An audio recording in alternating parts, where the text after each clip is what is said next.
If you like the video, make sure to like, subscribe, and comment for more videos like this. Forest and outdoors people, have you ever had a real-life encounter with a folklore or mythical creature you believe to be a fairy, goblin, duende, or other fey entity in the woods or deep forests? My experience. How can I, my wife, our children, and our brother-in-law convince people of what we have seen? 4 months ago we went fishing at a lake near where we live. The day was going as planned until my oldest daughter started screaming. I ran over to see what happened, and she told me that there was something following her. I told her to stop being silly and that it might have been another person fishing in the area. At that point my other daughter came running up to me screaming that something grabbed her. Naturally, I was angry. I ran to where my daughter told me it happened and noticed what looked like a small child sitting in the sand. I approached the child and asked if he was okay, but he didn't respond, so I moved closer, and at that point the child stood up and certainly wasn't a child anymore. Its arms stretched down to the ground, and it leapt at me, laughing like an insane person, then vanished. I ran back to my family, petrified about what happened, only to find my brother-in-law and wife trembling. They told me that something with long arms snatched our dog and jumped into the bush and disappeared. Can anyone help me identify what it was? The thing outside my window. So, I've experienced a lot of paranormal phenomena in my life. My sister-in-law has this theory I'm a medium and that I travel in my sleep sometimes. It could be because I had a twin with me that died in the womb, I guess, too, though. I had one experience in particular that I've never understood. What was it? When I was a young teenager, probably between 14 and 16, I'd say, I had always heard knocking on my window every single night. It always happened at night, though, never during daylight. My window is pretty high up, and there are no trees or anything besides it. I do live close to the woods, but not in the woods. Even when people were in my room with me, the knocking would still happen, although never when my parents were around. If I looked out of the window, it would always switch to the other window in my room quicker than any person could move, although it seemed to definitely prefer one window over the other. One night, after it was already dark but before the knocking began, I looked out the window, feeling as though someone was watching me. I saw a creature that reminded me of Gollum sitting on my window ledge. I honestly would have thought my eyes were mistaken if it weren't for the fact that I heard a thump that sounded like something jumping from my window ledge after I saw it. I guess whatever it was didn't want to be seen. I actually watched a video about the rake recently, and it looked pretty similar. That's what reminded me of my experience.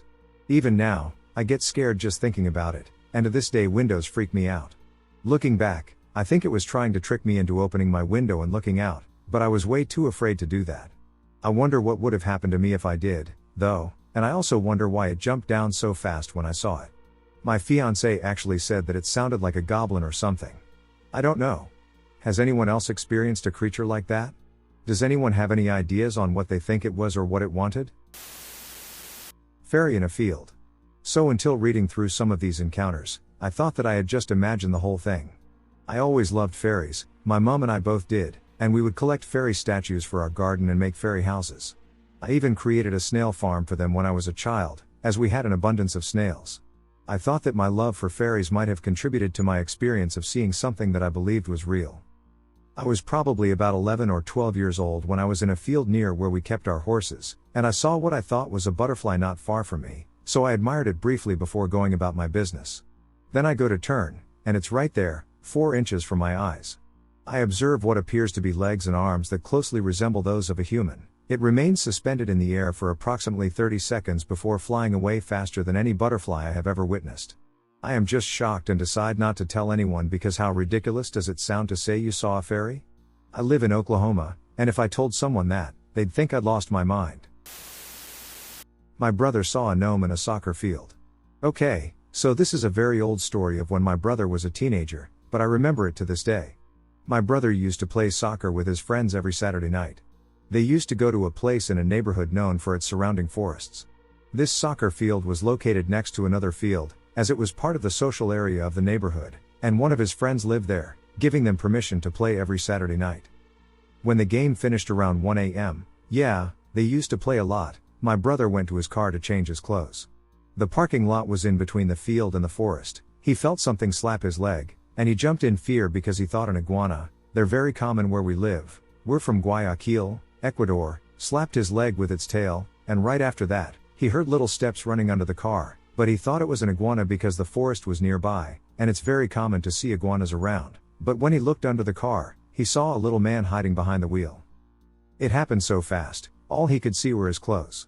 He recalls his clothes were made of pieces of old cloth, kind of similar to the cloth that potato sacks are made of. The little man and my brother made eye contact, but he ran off so fast, like an animal. My brother couldn't see his face well, but he knew he was real because the mesh of the soccer field shook really hard as if someone had just passed through it. He told his friends, but they thought he was tripping. What do you think it was? Have you heard similar stories? Gnome stories are very popular here, especially in rural areas. There are crazy stories about gnomes following young long-haired girls and getting them pregnant. Duendes. When I was younger, I lived in this small town where everyone knew each other. One night my grandma had asked me to take the trash out. When I had gotten to the place where we dumped the trash, I saw a young kid. I had never seen him in town, and since no one really knew or came to this place, he couldn't have been someone new. However, I shrugged it off, thinking that maybe I couldn't recognize him because of the darkness. I left the trash and turned around. It had been at least 5 seconds since I had seen the kid, yet I was like he had disappeared into thin air. I was confused and scared. My parents had told me about duendes, and I didn't want to risk getting taken away from my family, so I ran back home, but as I was running back, I swore I could hear an almost poisonous voice saying my name and that it had candy. In Mexican culture, which I partially understand through my dad and teacher, many creatures exist, including one called a duende. This creature is typically thought to be a small person who lures children with candy that actually turns out to be mud and then eats them. That's all I remember my teacher telling me of the story. I was pretty young, so some things I may have forgotten. Anyways, thanks for listening. Has anyone ever seen fairy-type creatures in their house? It didn't happen to me, but my parents saw something on different occasions, each without the knowledge the other saw it. I'm currently living with my parents in the same house that my dad grew up in. My dad had this experience when he was young. He thinks he was between 10 and 14. During the night he had to get up to get a glass of water from the kitchen. He walked down from the attic, and just as he went to turn the corner to the kitchen, he looked in and stopped. On the counter across from him, in the right-hand corner where the toaster was, he saw a little man, he said about 12 inches high. He said he was peering into the toaster and that he looked very old and had a white beard. The little man whipped his head up when he realized my dad was there and, in an instant, disappeared. When my mom and dad were dating, she came over to the house one day. For context, my dad and all his siblings had moved out by this point. The house was in possession of his mother. She was there alone for a bit. She can't remember what the others were doing. She said she was walking to the kitchen to find something to eat, and as she rounded the corner she saw him. This time, the toaster was on the right side of the counter, again with a little old man looking around it, not in it. She said he saw her, laughed at her, and then vanished. My mouth dropped when she told me that, and I asked her to tell me about how tall he was. She motioned about 11 to 12 inches with her hands. I came across their stories because I had asked them if they'd ever experienced anything paranormal-ish. This is the only story my dad had and was fine with telling, but my mom looked weirded out when telling me her story. I told her that my dad had an almost identical experience when he was growing up. She didn't believe me, but when all of us were together one day, I mentioned it. They both discussed their experiences for a while, but neither of them knows what they actually saw. Does anybody have an idea of what this could be? The time I saw a goblin. I have recently developed an interest in duendes and have been reading about them, which reminded me of a similar experience I had. This incident happened a few years ago when I was in middle school, and I'm pretty sure the apartment I lived in was haunted or something, because a lot of weird stuff happened there. I believe it was nighttime, and as I was passing my bathroom, I saw what looked like a pale goblin in there, a couple of feet tall. It appeared to be nude, but I couldn't see much detail because the bathroom and hallway were dark. It saw me, and I saw it, but I just kept walking and pretended like I never saw anything. I don't think the figure was a duende because it seemed more goblin-like, but I'm not really sure what it was. I live in Southern California. My mom sees little people. Has since she was a child. I bought a cabin 8 years ago, in Norway, in a beautiful forest. It was truly such a strange event because everything just lined up. It was raining heavily, no other individuals arrived, and I received my loan on that very day. The energy of the place made its mark, and we knew we were not alone here. The first day after we closed the plan is for us to walk up to the hill. The hill, and there lies a die with the number 6 up. Just a random red dice on the hill. We took this as a good sign. That night, in the almost pitch dark forest, only lit up by moonlight, we saw the most beautiful sight. The forest was twinkling, like tiny, tiny flickering lights all over the place. It was remarkable. We said, "Thank you for this lovely welcome." And the next day, my mom was smoking on the deck and saw a little person in a medieval green suit with a long hood running past her playfully. It's either a little man or woman she sees, and they wear wooden shoes. The woman or girl has been with her for so long. We'd ride in the car, and she'd be like, "Oh, we have a passenger." And the exact place she saw him run is a place my dogs never dare to go. And they always bark at them. I feel like we've crossed a line here, but I always approach the situation with respect and express my feelings out loud. And I keep their place free of everything. It's their spot. My boyfriend thinks we're crazy, but you should never cross the little people or offend them. As Hupdeska says over here. And yes, the music. They play this soft little twinkle for you if you admire something in nature. Like little bells ringing. So always go with intention and respect in nature, because it's listening. And watching you. The Gnome. About 30 years ago my older brother and I moved to Zephyrhills, Florida. We found a house trailer to rent from an elderly couple. The elderly couple lived in the trailer next to ours, and together they were the only two trailers on the property. The second day living there, my brother Daryl was walking up our driveway. We shared it with the owners, and about halfway up the driveway, they had a shed full of lawn equipment. The doors were wide open, so I glanced in, and in front of the lawn equipment was a typical cement garden gnome, a kind of cool looking thing. So I said to Daryl, "Check out that gnome, I would love one of those." We continued walking to our residence, entered, and I began cleaning all the dishes in the sink while Daryl went to take a shower. Now, the shower was just on the other side of the wall where I was doing the dishes, and I could hear the shower running and him splashing water the whole time I was washing them. I finished the dishes before he finished showering. I walked down the hall, turned left, stepped down 3 steps into the living room, and saw the gnome from the shed on the end table beside the couch. It seemed to be looking at me. At first, it startled me quite a bit. I kept it for a while but started to get scared of it, so I put it in the bed of someone's truck at a rest area. I never saw it again. Our landlord wasn't home to put it in our apartment. Daryl never left the shower to get it for sure either. It freaks me out. That was 30 years ago.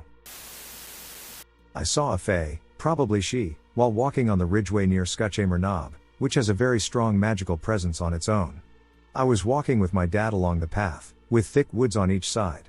I saw a little clearing a bit back in the woods, brightly lit by a sunbeam. We were walking fast, so I could only see the clearing for a half second or so at a time, until it was blocked for another fraction of a second by a tree. I noticed a rather large black cat sitting on a flat rock in the clearing. It was there as I passed several trees, and once I figured out that it seemed out of place, it disappeared, and a tall figure stood in its place.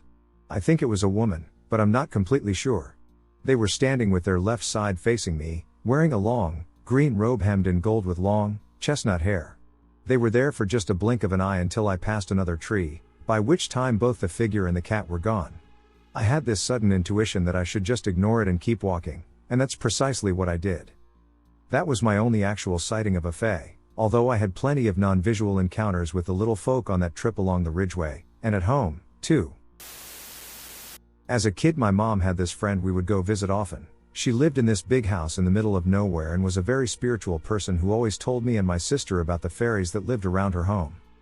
There were paintings and small figurines of fairies throughout that house, so I did not take her very seriously. However, my sister insisted she had seen one once, which is peculiar.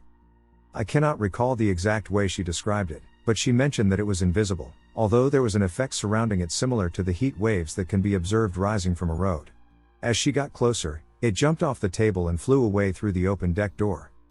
She said that's when she knew what it was because in the sunlight, she said, she saw 4 wings like a dragonfly's. Fairies and dragonflies might have figured out cloaking technology, but if you look around, you will find other paranormal stories that involve similar cloaking, usually in cases that definitely sound like aliens or where something is definitely negative. The movie The Fourth Kind, which is based on a true story, initially left me confused about why the beings were invisible until I began researching the paranormal. So with that, I say, just like anything else paranormal, don't go looking for fairies. Most legends, old stories, and even written accounts from history have painted fairies in a much darker, deceptive nature than our children's books of today do.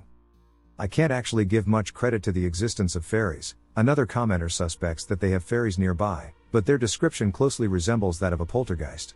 Whether they are fairies or poltergeists, you don't want either around. Some poltergeists might just move your keys or something seemingly lighthearted, but some might try and ruin your whole life. Pissed off fairy or super weird butterfly. Okay, so the incident happened to me when I was around 4 years old, but the memory is still vivid and has never changed since it happened. I'm 29 now. On this day I was at my grandparents' house, and my grandmother and I were in the backyard. She was gardening, and I was just running around and playing/doing general toddler stuff. She had these flowers in the backyard that were shaped like long cones or tubes, and for some reason, I approached one to the point where my face was merely an inch away from it. Suddenly, I heard a loud boo. And something with yellowish white wings that resembled a tiny human body flew out of the flower and disappeared.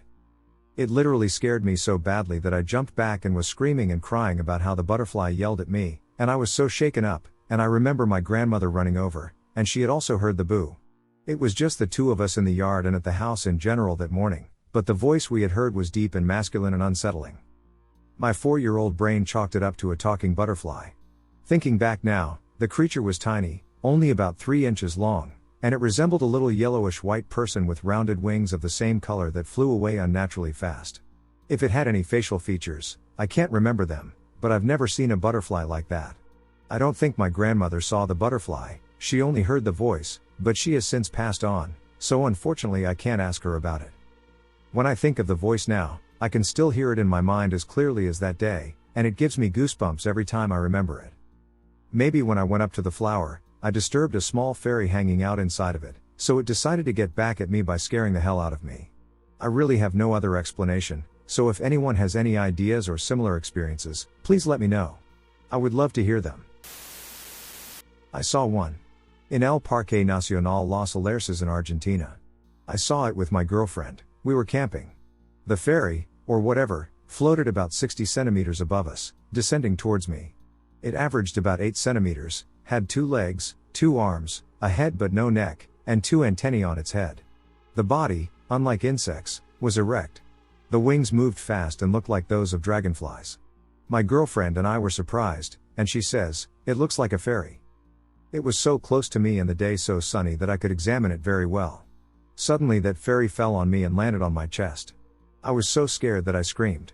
I jumped up and threw the glass of tea in my hand. Then I started looking for her, and I saw her disappear among some flowers. I was so amazed that the next day when we went to another place for camping, I looked everywhere trying to see it again, and it was there. I saw one go through the trees and disappear. I saw a figure made of brush and grass outside. When I was about 7 or 8 years old, I remember one night there was a storm like no other. The night outside was dark, illuminated by the orange glow of lightning, followed by a loud, booming crash. I was lying down in bed. Mind the fact that my head was next to a window, which I could see outside if I looked to the left. I was lying on my stomach, looking outside, when I thought I saw something on the other side of the street. My room faced south, towards another person's house, so I was looking west, across to the creek on the other side of the road. I thought I saw a bulky figure, but I thought that it was just some bulky tree material or maybe some uncut brush. That all happened within a split second. The next fiery orange lightning strike was brighter, and the thunder louder this time. I thought I saw something standing on the curb by my house. At this point I was pretty nervous but thought maybe a tree limb had fallen. But now, I don't think tree limbs have humanoid-like appendages. I didn't think that when I was younger. The thunder and the lightning stopped for a moment, but the rain was coming down harder than ever. My stomach had started to rest, and I felt like whatever it was would be gone. When the next lightning bolt struck down, it hit the neighbor's field across the creek. The field was maybe 500 square feet, but that's not important. What I saw is what I'm worried about. There was a tall figure, covered in grass, mud, and twigs. It was moving past my window, going into my backyard. It rested its hand as if it were supporting itself, right on the window frame. Right by my head. I wished I could sleep or that whatever I saw would disappear as I covered my head with my blanket. The thunderclaps and lightning were deafening. The next morning, I didn't remember what happened. But when I went around back, I saw the muddy hand on the window frame and remembered the figure in the night. It has become a story that I will always remember. I know it sounds cliché, but I believe something was outside. I believe that there was something. I just don't know what. I haven't heard of a figure like this, much less in northeast Kansas. Small town of Bonner Springs. My sister finished her last semester of art school with a 6-week program in Prague. For one of her projects, she and a classmate set up an installation in a park that was rumored to be inhabited by fairies. Also, They didn't find out until afterwards, but apparently the park was the site of a particularly bloody medieval battle. So basically, they set up a big party with elaborate decorations, food, and drink, played music, and formally offered it all to any spirits that might be around.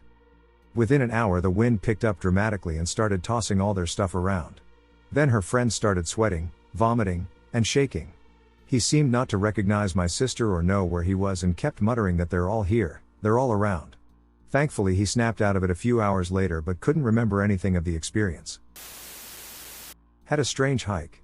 Last weekend I, 30 female, went on my first solo hike. I live in the Pacific Northwest, Washington State specifically. Usually I go hiking with my partner or a friend, but my partner is recovering from surgery, and I felt like trying to hike on my own and see if I liked it. The hike was on a trail about 40 minutes from my home that leads to a waterfall.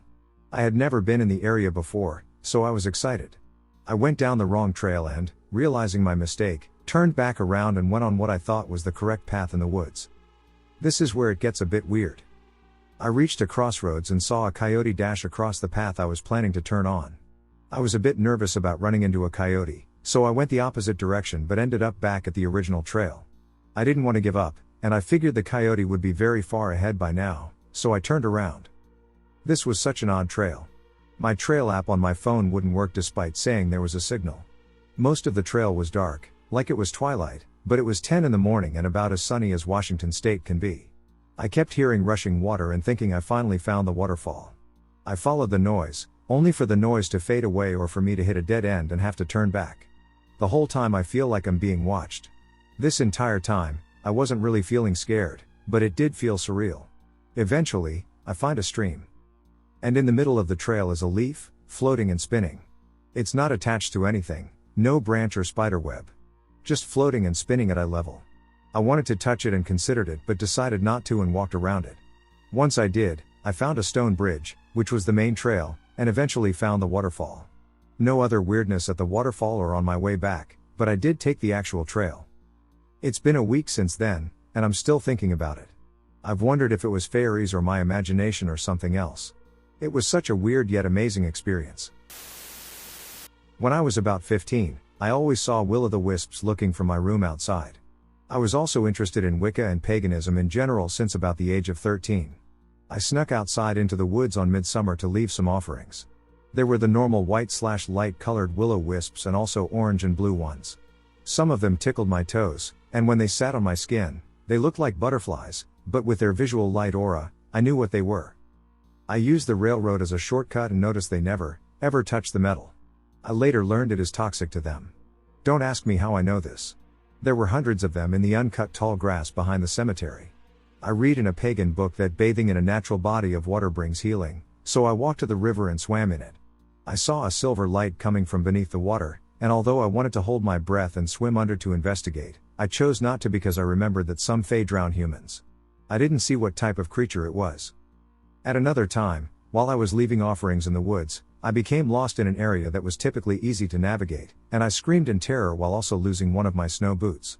Someone called the police because I was screaming and I used a stranger's house phone to pick me up. I believe they were offended by my offerings, which contained metal, but I didn't know metal was toxic to them at that time. I 100% believe in fae and other mythical creatures and also believe humans are inferior to most types of them. I live in the suburbs of the Puget Sound, and there's this lake called Phantom Lake, which reflects so clearly and the water never moves. In thunderstorms, strong winds are always as still as they can be. We think this is due to the lake being a nearly perfect inverted dome. Generational families living on that lake say they've all had sightings of someone floating above the center trying to pull stars out of the water's reflection. There's a native legend that a boy had drowned in the lake, and as punishment, the spirit of the surrounding forest cursed the mom, making her the new spirit of the lake. She must spend the rest of eternity trying to help her son.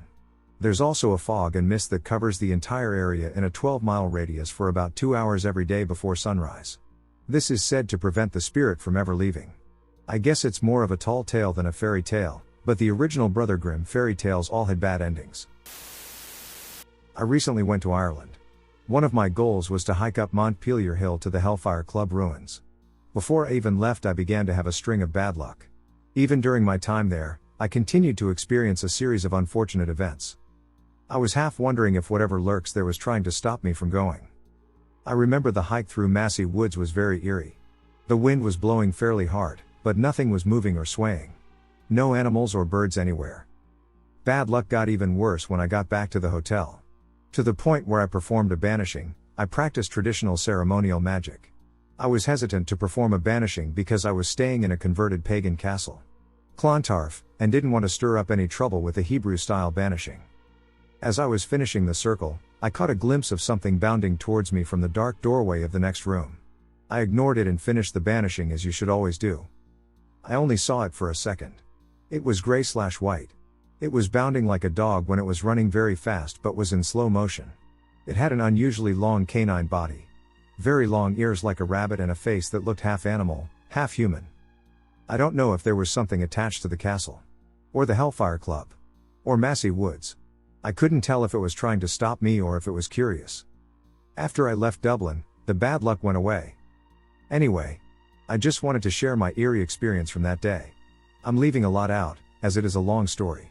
I even got lost in the woods at one point. Those woods were supposed to be beautiful. The woods are beautiful, but they have an uneasy atmosphere. I felt watched the whole time. No personal experience, but a friend years ago told me about a sighting she and her young son, who was 4 or 5 at the time, had while they were living on the East Coast in a forested area. They decided to take a walk in the woods. They had been walking for a while when her son suddenly became animated and pointed at something sitting on the remnants of an old stone fence while yelling, "Look, Mommy. It's Santa's elf." She looked up and saw a little being that resembled an old man, standing about 2 feet tall. She and the entity both looked at each other in shock, like they were surprised to see each other. She said he had a red, pointed cap on and a little outfit with a dark green vest. She screamed, and the little man went backwards over the fence. Even being in shock, she ran to look over the ruined part of a fence, and absolutely nothing was there. She grabbed her son's hand and ran out of there as fast as she could. She didn't believe in creatures or entities like this before the experience. But it reminded me of sightings near Porterville, California, near where I used to live. You can look it up. I believe it was even featured on a few TV shows back in the day. Like Weird Happenings on shows on the Travel Channel. It's called the Porterville Gnome. I'm an 80s kid, born 78. I have been into the spooky and paranormal since Scooby-Doo. I'd turn the lights off at 4 p.m. and pretend it was scary. Anyway, in Indiana, USA, everyone has fae. A friend and I went to check out a haunted forest that is popular among the paranormal crowd for its reported activity. Whatever is there, it isn't ghosts. It took years to find people sharing similar sightings/descriptions. What we saw looked like the predator's camouflage, only less defined. I even had the opportunity to correspond with a man in Mexico who saw something similar on his uncle's farm. He described it as being made out of water, but it would have looked the same. We stood watching them around us and seemed to be as curious about us as we were about them. Mine now.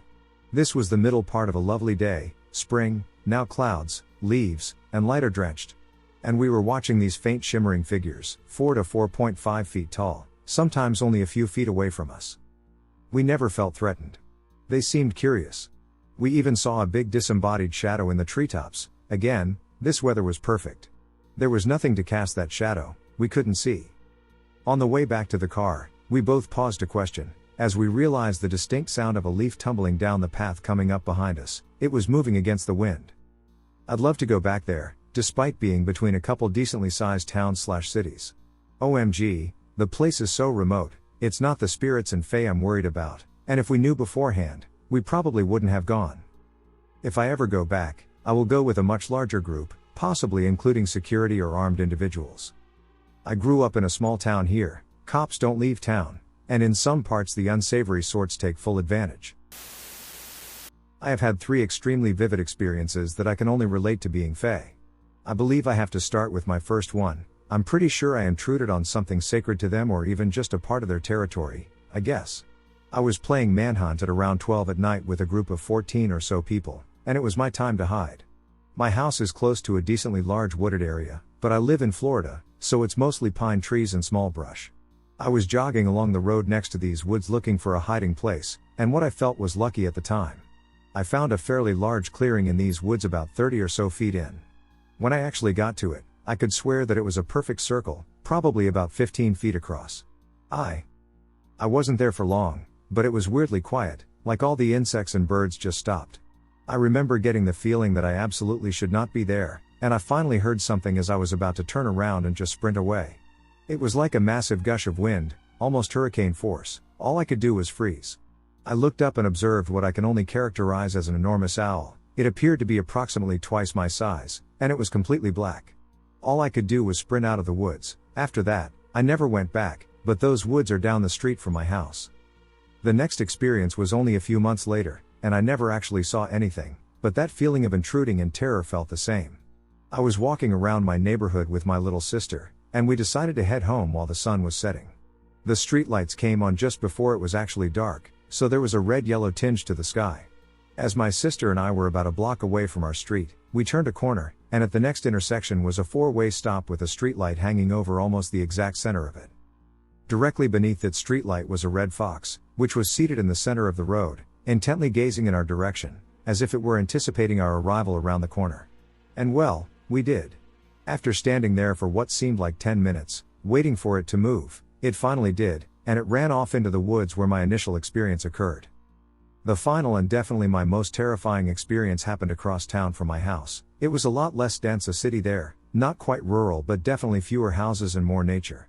It was quite late at night, and I was concluding my Dungeons and Dragons session for the evening. As I was walking out of the house with a group of friends, that feeling came back, except this time it was like I was being hunted almost. With this sense of dread and paranoia, I was in a rush to get to my car and just leave. But I was being a good friend, and I was helping the others bring things from the game to their car, and as I was loading the things, I got a feeling that something was right behind me. So I looked, and across the street is something I will never forget. Standing under a weeping willow across the street was what looked to be an 8 to 10 foot tall pure white Wendigo, with its arms going just past its knees and blazing red eyes staring straight at me. I'm not 100% on the comparison to a Wendigo, however, that's the closest thing I can describe it as. And the only features I could make out were its gaunt build and its very deer-like skull structure. I had actually yelled and almost jumped into my friend's car. They were all there but didn't see or hear anything other than me yelling.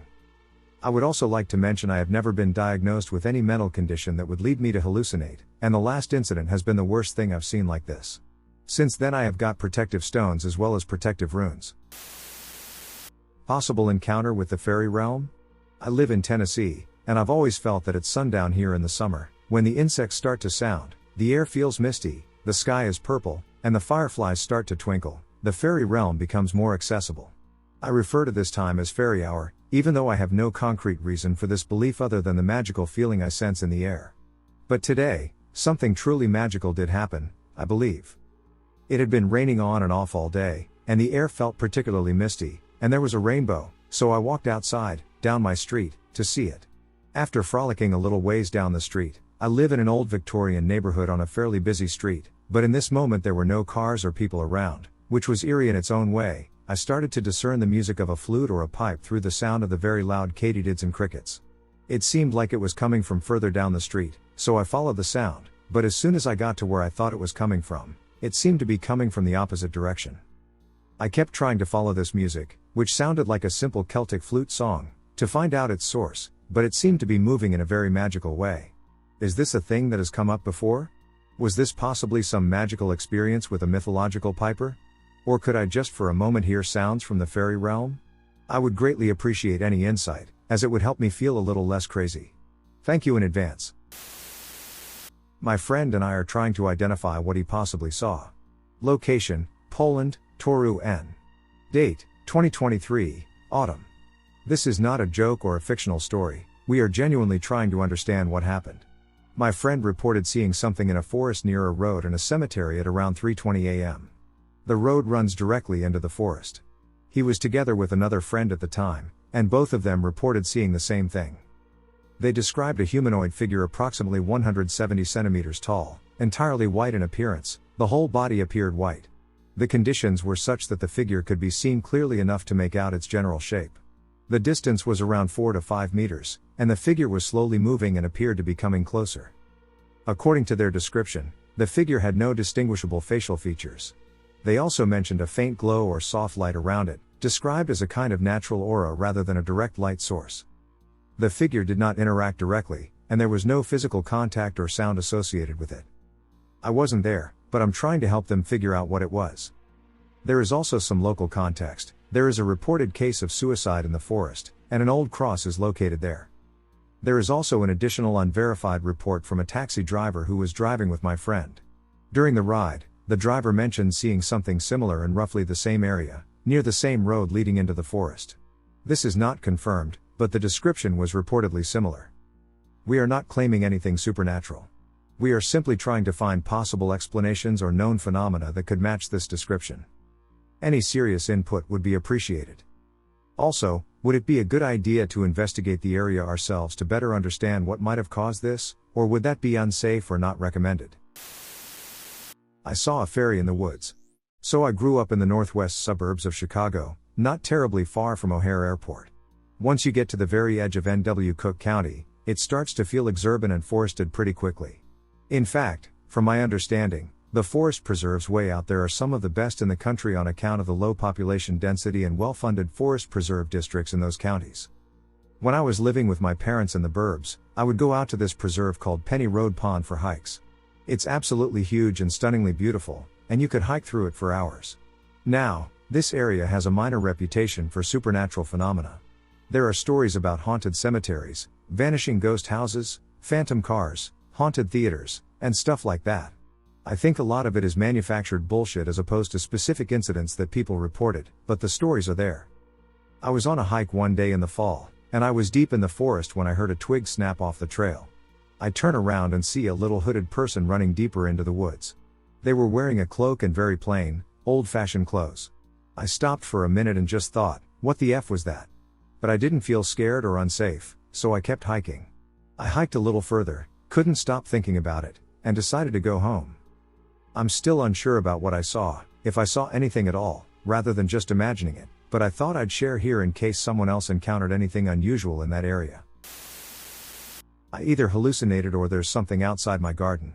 So a few days ago I was up rather early, about 8/9 am. I live in Scotland, and I'm type 1 diabetic. I was just in the kitchen getting breakfast and just looking outside the kitchen window. The garden is arranged with the front door at the bottom and stairs leading up to it. The garden has a fence going round it and another forest-like type of area beyond that. From the kitchen window, you can see all this clearly, including the gap or clearing within the foresty type bit. As I look at the clearing, a dog-like creature suddenly walks into view. It is white with red markings all over, and I am taken aback, staring at it. It was standing on all fours, completely still, and its movement seemed strange. I don't understand why it stopped in that part of the clearing and why it remained so still.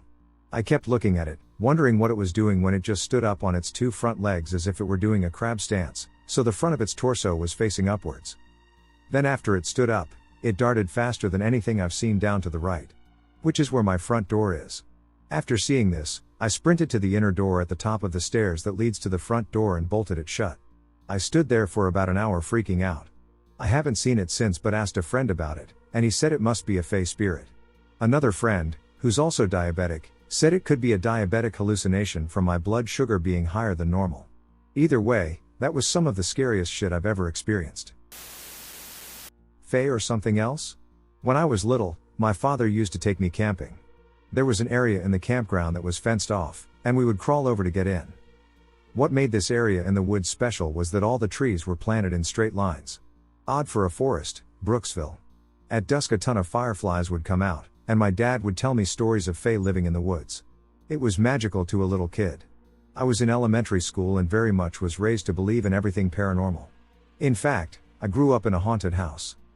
During my last visit to the magical forest, I saw a plant I thought was interesting, and I bent down to pick it. A thorn from that plant stuck into my hand. I couldn't get it out, but I had gotten thorns before. I was a wild one, always touching everything. Bugs, snakes, you name it.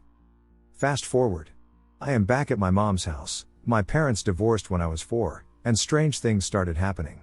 For example, I would leave my room, come back in, and the markers on the counter would be scattered all over the floor. Things were moving. I was not buying it. Perhaps my mom was moving things, so I tested it.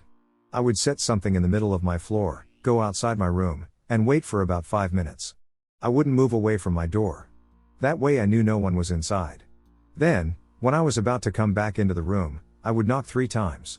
To my surprise, each time things would be moved or scattered. My blanket rolled up.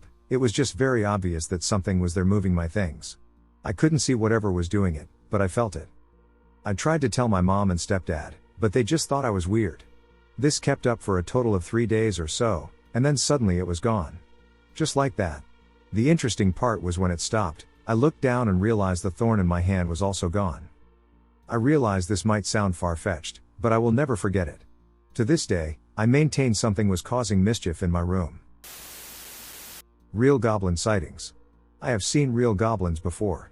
It was in rural Wisconsin in between a friary and a graveyard. They were circling around some tree, and it was quite foggy when they appeared, but they were unmistakably goblins. This was around 2006 to 2007, and I have thought about it every day since. It was in a small town not too terribly far outside of Frontenac. The goblins were short and mostly brownish.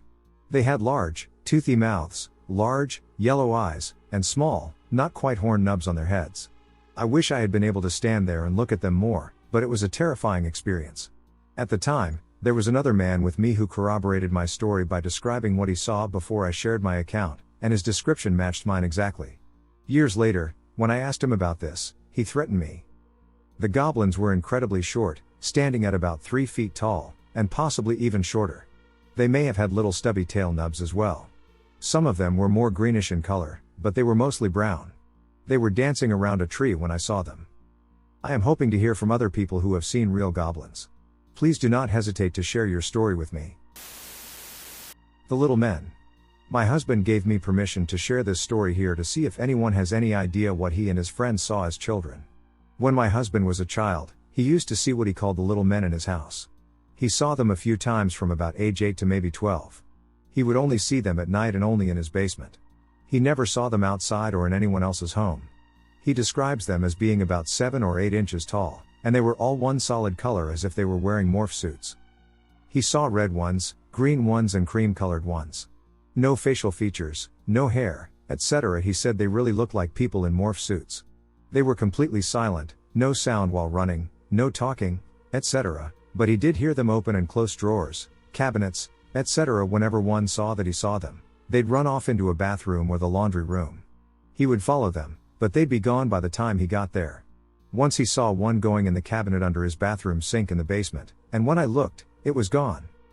There were always more than one at a time. He never saw just one. He said that while they used to weird him out, they didn't really scare him. They were usually running along the walls and not really out in the middle of a room. The basement was well lit, and I could clearly see them. Of course his family didn't believe him because he was a child. He had a friend sleep over one night, and they were in the basement playing video games. His friend stopped playing and asked my husband something like, "Did you see that? I just saw 2 small red people run into the bathroom." That's when my husband got scared and told his friend how he was hoping it was only in his imagination and explained everything to him. The 2 of them saw the small red people a few more times until they eventually disappeared a few years later. My husband thinks they were either collecting or looking for something. They seemed very exploratory in nature. Nothing was ever missing that he noticed. He was a kid, so he hadn't been drinking or anything like that at all. My husband absolutely does not lie. His friend, sadly, passed away, so I can't ask him about the little men, and no one else saw them. My husband doesn't really like talking about these beings but said it was okay if I asked you all. He always got the feeling that they weren't malicious, but that he shouldn't go hunting for them too much. So does anyone have an idea what these may have been? Possible gnome sighting. I saw something this morning in my backyard. It was still completely dark outside. I flipped on the light for the backyard after noticing my indoor cat staring intently into the dark. I thought, perhaps, it was a raccoon or possum out there. It was not. At first, I didn't see anything. Then, suddenly, something shot across the path of the light about 8 feet away from the glass door to the backyard. It moved so fast that it was unnatural. It looked like a sped-up video image. It was a blur of right to left movement lasting less than a second. I might have written it off as an animal, even though the blurred shape seemed weird in addition to the unnatural speed, but I was unable to because the blurred movement was colorful, with red, blue, white, and some black. The colors led me to consider the possibility of a gnome. I know how that sounds. Now, I don't live in an exotic place. There are no colorful animals here that could account for this sighting. I stood there for a moment trying to process what I saw. And, if someone else described seeing something like this, I would be skeptical. But I saw it. I am just looking for anyone who may have seen something similar. The unnatural speed? The colored blur of movement? Does this sound familiar to anyone? My experience with Fez. Hi, I'm from Spain. I wanted to share a story about what happened to me. When I was a child, between the ages of 3 and 8, I had an experience I have never forgotten. It happened in my previous house, just a few blocks from here, with a door that opened onto a park. The house was arranged so that upon entering, there was a small entrance hall, less than 2 by 2 meters. Straight ahead was a door with glass panes leading to the dining room, which extended toward the back. To the left of the entrance to that room, there was a door with glass leading to a corridor. On the left side of the corridor was the kitchen, then the bathroom, on the other side were my brother's room and then my parents' room. At the end of the corridor, directly opposite the dining room door, was my bedroom.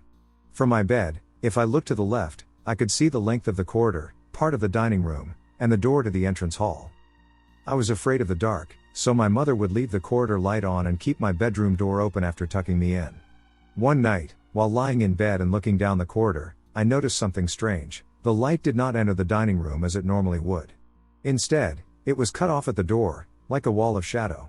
I spent maybe 5 minutes trying to figure out what was wrong, because in that moment I couldn't notice it. Then I heard a high, grotesque, brief laugh, and again after some minutes. The shadow's edge began to move slowly down the corridor.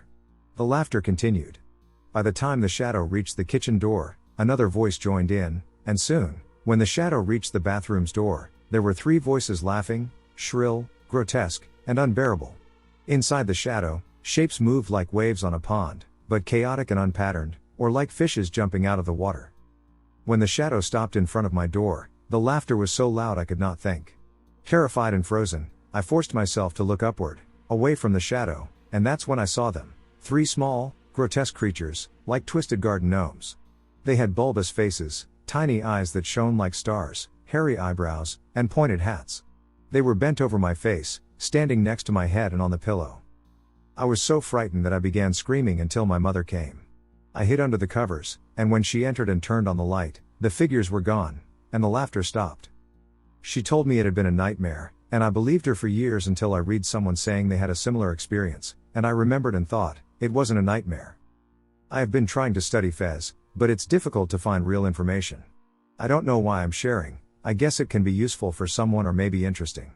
If you have something you would like to say, please do. I would love to read your thoughts. Thanks for your time. Childhood experience. I've been following this topic for a bit and wanted to share a childhood experience that I brushed off until I found this community. To start off, I was young, like 9 years old, and I lived with a foster family. My foster brother had some mental issues that stemmed from a poor childhood. For example, when he started an activity, he had to finish it, or else he would experience a complete mental breakdown. Explanation later. Our foster family went to this campground quite frequently. It was next to a small lake and a small/medium wooded area with a hiking trail.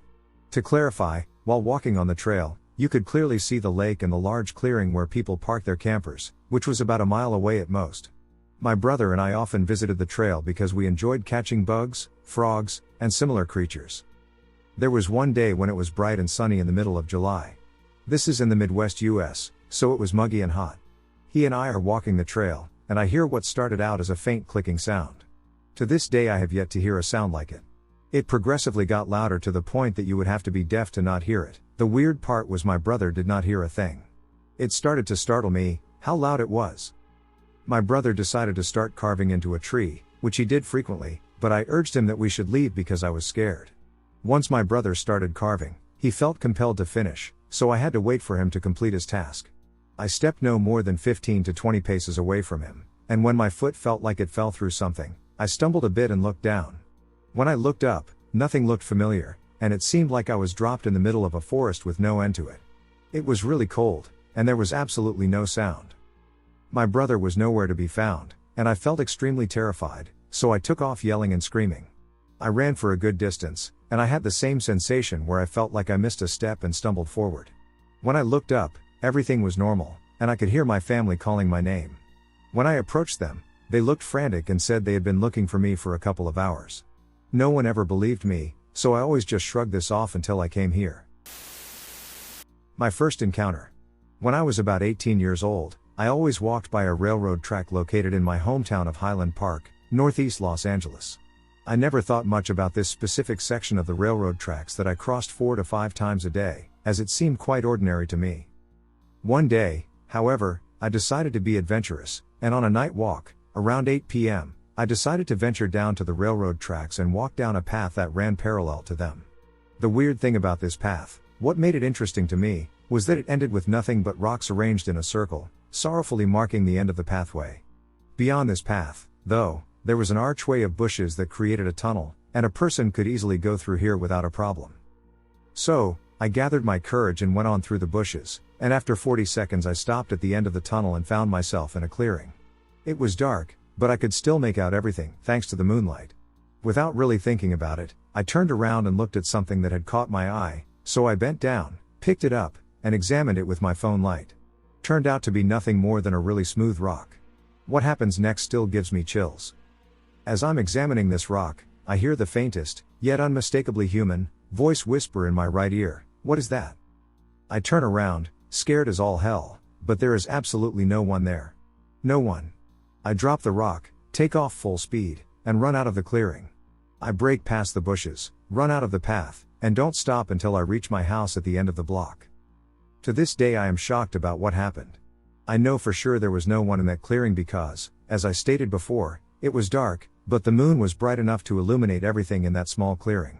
I used to always be a skeptic about the supernatural, and I guess in some ways I still am, but I am damn sure of what I heard that night 5 years ago.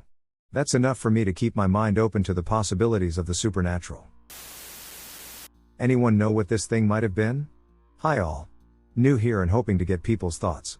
I have experienced a lot of spirit activity throughout my entire life. However, there is one particular incident that my best friend and I witnessed many years ago as teenagers, I am now 52, that we continue to discuss and remain uncertain about its nature. I grew up out in the country in upstate NY. One evening, I was at my friend's house having dinner with her and her family at their dining room table, and my friend and I were the only ones on one side of the table, so we were the only ones facing the direction we were facing. Her mom and dad and tween brother were hardcore Christians and no-nonsense, serious people. They did not believe in anything supernatural or paranormal. So they were not amused when my bestie and I both suddenly screamed simultaneously and then started freaking out at each other like, "You saw that too? Did anyone else see that?" This is what we saw. Out of nowhere, this crazy thing blasted through a wall, zoomed through the dining room before our eyes, and disappeared through another wall. It tore through the room super fast. That's all we saw, and we have never seen it again. It was about a foot high, and it looked like it was completely covered in long black hair, but it was about 5 feet off the floor, so it was like a levitating hairy furball shooting through the house. It was going super fast and just shot through the room in the blink of an eye, and its hair was blowing back behind it a little bit. And even weirder, it kind of really looked like it was wearing a little black cape that was fluttering behind it. People, what the heck was it? A goblin-like creature talked to me as a young child. When I was very young, around 2 or 3, yes, I have memories from that time, my parents, my infant brother, and I moved in with my grandparents in the Dallas-Fort Worth area of Texas after my dad lost his job and my parents needed some time to regain stability. My grandparents had a large house, they have since moved, so for the first time ever I was allowed to sleep in my own room. This was better anyway because my parents enjoy sleeping in, and I wouldn't be woken up by my brother every time he cried. Anyways, I was in the room above the porch, and I was excited but also a little nervous, so my grandparents gave me a nightlight, the kind that projects an image of a cartoon night sky on the ceiling, as a means of comfort. It worked, and I fell asleep quickly. Some amount of time later, I awoke to hear a little patter-patter sound coming from the corner. I sat up in my bed and looked over, and right there, dancing around the nightlight, was a purple goblin-esque creature with huge yellow/white eyes that glowed. They reminded me of light bulbs. I asked him what he was doing, and he seemed a bit startled. He was wearing rags and didn't seem dangerous or malevolent. We talked for a while. I don't remember much about details of the conversation except that it was a friendly one and his name was Obeskin, pronounced Abe Skin. The only reason I know we talked for a while is that he realized what time it was, climbed onto the windowsill, stepped backwards into the window, and merged with the glass, similar to how a water droplet merges with another. All I could see was the impression of his eyes in the window. I realized that it was morning. This is how I knew that we had talked for a while, and ran to tell my parents. They wrote it off as a dream, and I did too. I've never been inclined to believe in anything supernatural. We never even brought up Obeskin again. That is, until the summer of about 8 years later. We were staying for our summer vacation. This time, I was in a room with my brothers, and my sisters shared the room above the porch. They were about 3 and 5 years old at the time. One of the days that we were staying, my 5-year-old sister got very sick and wanted to sleep in my parents' room because she was nervous about her asthma or something. At this point, my 3-year-old sister was not afraid of sleeping alone. She was, in fact, excited too, as I had been. She slept that night, and my other sister did so in my parents' room, and all was well. Everyone woke up the next morning to an uncharacteristically big breakfast for some special occasion I can't remember. Everyone except for my 3-year-old sister was awake, and it was unusual for her to sleep in. My mom went up to investigate, and a few minutes later she came out, white as a sheet. She explained to everyone that she asked my sister if she wasn't hungry for some reason, and she responded that she was hungry but just so tired from playing with the little man all night. Immediately, my parents and I were thrust back in time. We all remembered that night I had spent playing with a little man. I asked her if the little man had a name, and she said that she was too tired to remember anything. These days, she has no memory of these events. All of this was extremely jarring in that moment, mostly because she had never heard of Obeskin because we had never talked about him with anyone because, to our knowledge, he was just a dream of mine. This experience is the only reason I feel inclined to believe in anything supernatural to this date. I've told many people this story, but I figured I'd ask here because I've never been able to find any information on this encounter. I hope y'all can help me identify what exactly this was. Stayed at my friend's house last night for the first time in a few years and saw the gnome again. Hey y'all, I stayed at my best friend's house last night and caught what I describe as a little fast moving something out of the corner of my eye. She has 2 cats, so when I saw something white running under the table, I figured it was one of the cats. She has a black cat and an orange cat with a white belly. It didn't really look like one of the cats, but the black one was in front of me following it. When I looked under the table, there was nothing. I had the worst sleep last night as well and woke up multiple times because I was having dreams about a demon cat. Mind you, I take prazosin for nightmares and trazodone for sleep, and I usually sleep up to 12 hours uninterrupted. I lived at her house a few years ago, and we constantly saw small black or white things running around or heard things crashing down from the countertop, only to find that there was never anything there. The cats always react and follow them with their eyes. Her uncle from PR said that he saw a gnome in her backyard running around when he visited. She also told me this morning, after I explained what happened, that her mom, who just left for Spain, stayed with her in her room and complained that she couldn't sleep because the gnome wouldn't let her sleep, and she tried to make it leave multiple times. I've had paranormal experiences while growing up, but they typically involved entities that were human-sized when they chose to make themselves known. Has anybody ever experienced this? She and I would love it if someone would tell us that we aren't crazy. I need help identifying something I experienced. 2 weeks ago, I went to my family's cabin in southern Colorado along with my parents and 9-month-old son. We've had the cabin for 20 years, and although some of my family have had paranormal experiences, no one has ever reported anything at the cabin. I'm open-minded, but I have never seen a spirit or anything like it. Anyway, my son's playpen that he sleeps in was in the master bathroom. He woke up around 10 o'clock, and I rocked and patted him for an hour, with just the toilet light on and the door barely cracked. I was quite fatigued, and my thoughts were drifting, yet I remained fully alert, and there was just enough illumination for me to navigate without colliding with anything. I was sitting on a small chair, rubbing his belly as he fell asleep in his playpen when I noticed something really little show up at the doorway from the bedroom. It paused, and I felt as if it were staring at us. I was like, crap, a mouse. Do not panic. So I held my breath and intensely watched the completely silent, tiny orb float on the ground from the doorway to under the playpen. Seemed so intentional. It stopped at my leg underneath the playpen, and the static made my pajama pants stick up. But I just sat there frozen, highly aware that there was this tiny life energy right there. I felt like it wanted me to sense it. I finally got freaked out enough that I jumped and blurted, "What the F?" and it darted out the door in less than a second. Completely silent. There were no mouse droppings in the morning anywhere. I even had my dad help me look for any signs of a mouse. He said there's no way, it's too warm out for them to want in, and he'd see signs. But this orb made me very aware of another presence with us. If I had been even slightly asleep at first, I was fully awake as soon as I felt the static, and when it left, that feeling immediately disappeared. It wasn't glowing, as much as it seemed to be, but wasn't, dimly lit by moonlight. I have no idea what I saw or experienced. Any similar experiences or ideas as to what it was are appreciated. Experiences growing up with tales from old neighbors.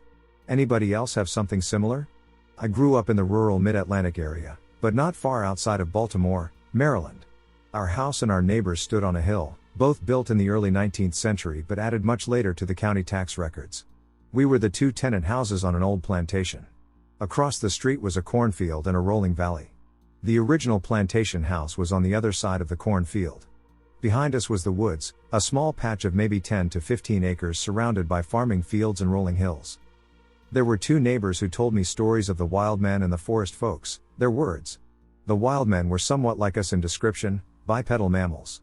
They'd travel through heavy fog on some days. It was larger than us, covered in hair, and had a distinct horrible odor and unnatural sounding howl. The fog and the odor were their two giveaways. They were dangerous but also scared of us, similar to how a black bear might react. Though there are no black bears in the area, I consider a fox to be the largest wild predator, and they could run away from us, making loud stomping sounds with their big feet. Although the wild men were never referred to as Bigfoot. The forest folk were always talked about by another neighbor who was a sweet old lady and gardener. No one I have ever known spent more time outside enjoying nature than she did. Her yard was a wonderland of flowers and trellises and gardens.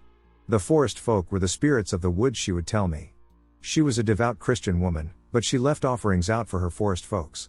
She would show me what and where she would leave them so I wouldn't disturb them. They were a way of life for her and were mostly invisible. But if they wanted to, they could appear to us as animals, and sometimes they would just show their shape in the woods, exactly like described in Plenty, the Predator. If you ever saw the forest folk as animals, you were in their good graces.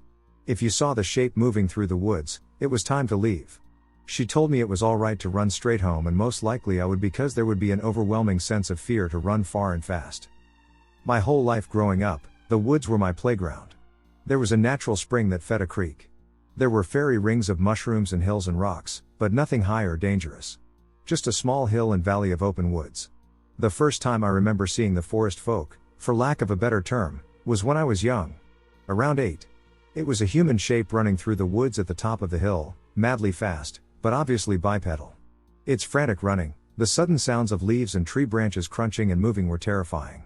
It wasn't running towards me but more like side to side, about 100 feet away. It hit the edge of the woods where a cornfield was, and the corn stalks got pushed aside as it disappeared from my vision. Then I ran. It happened so fast, and I was so frozen with shock I simply didn't move during the event.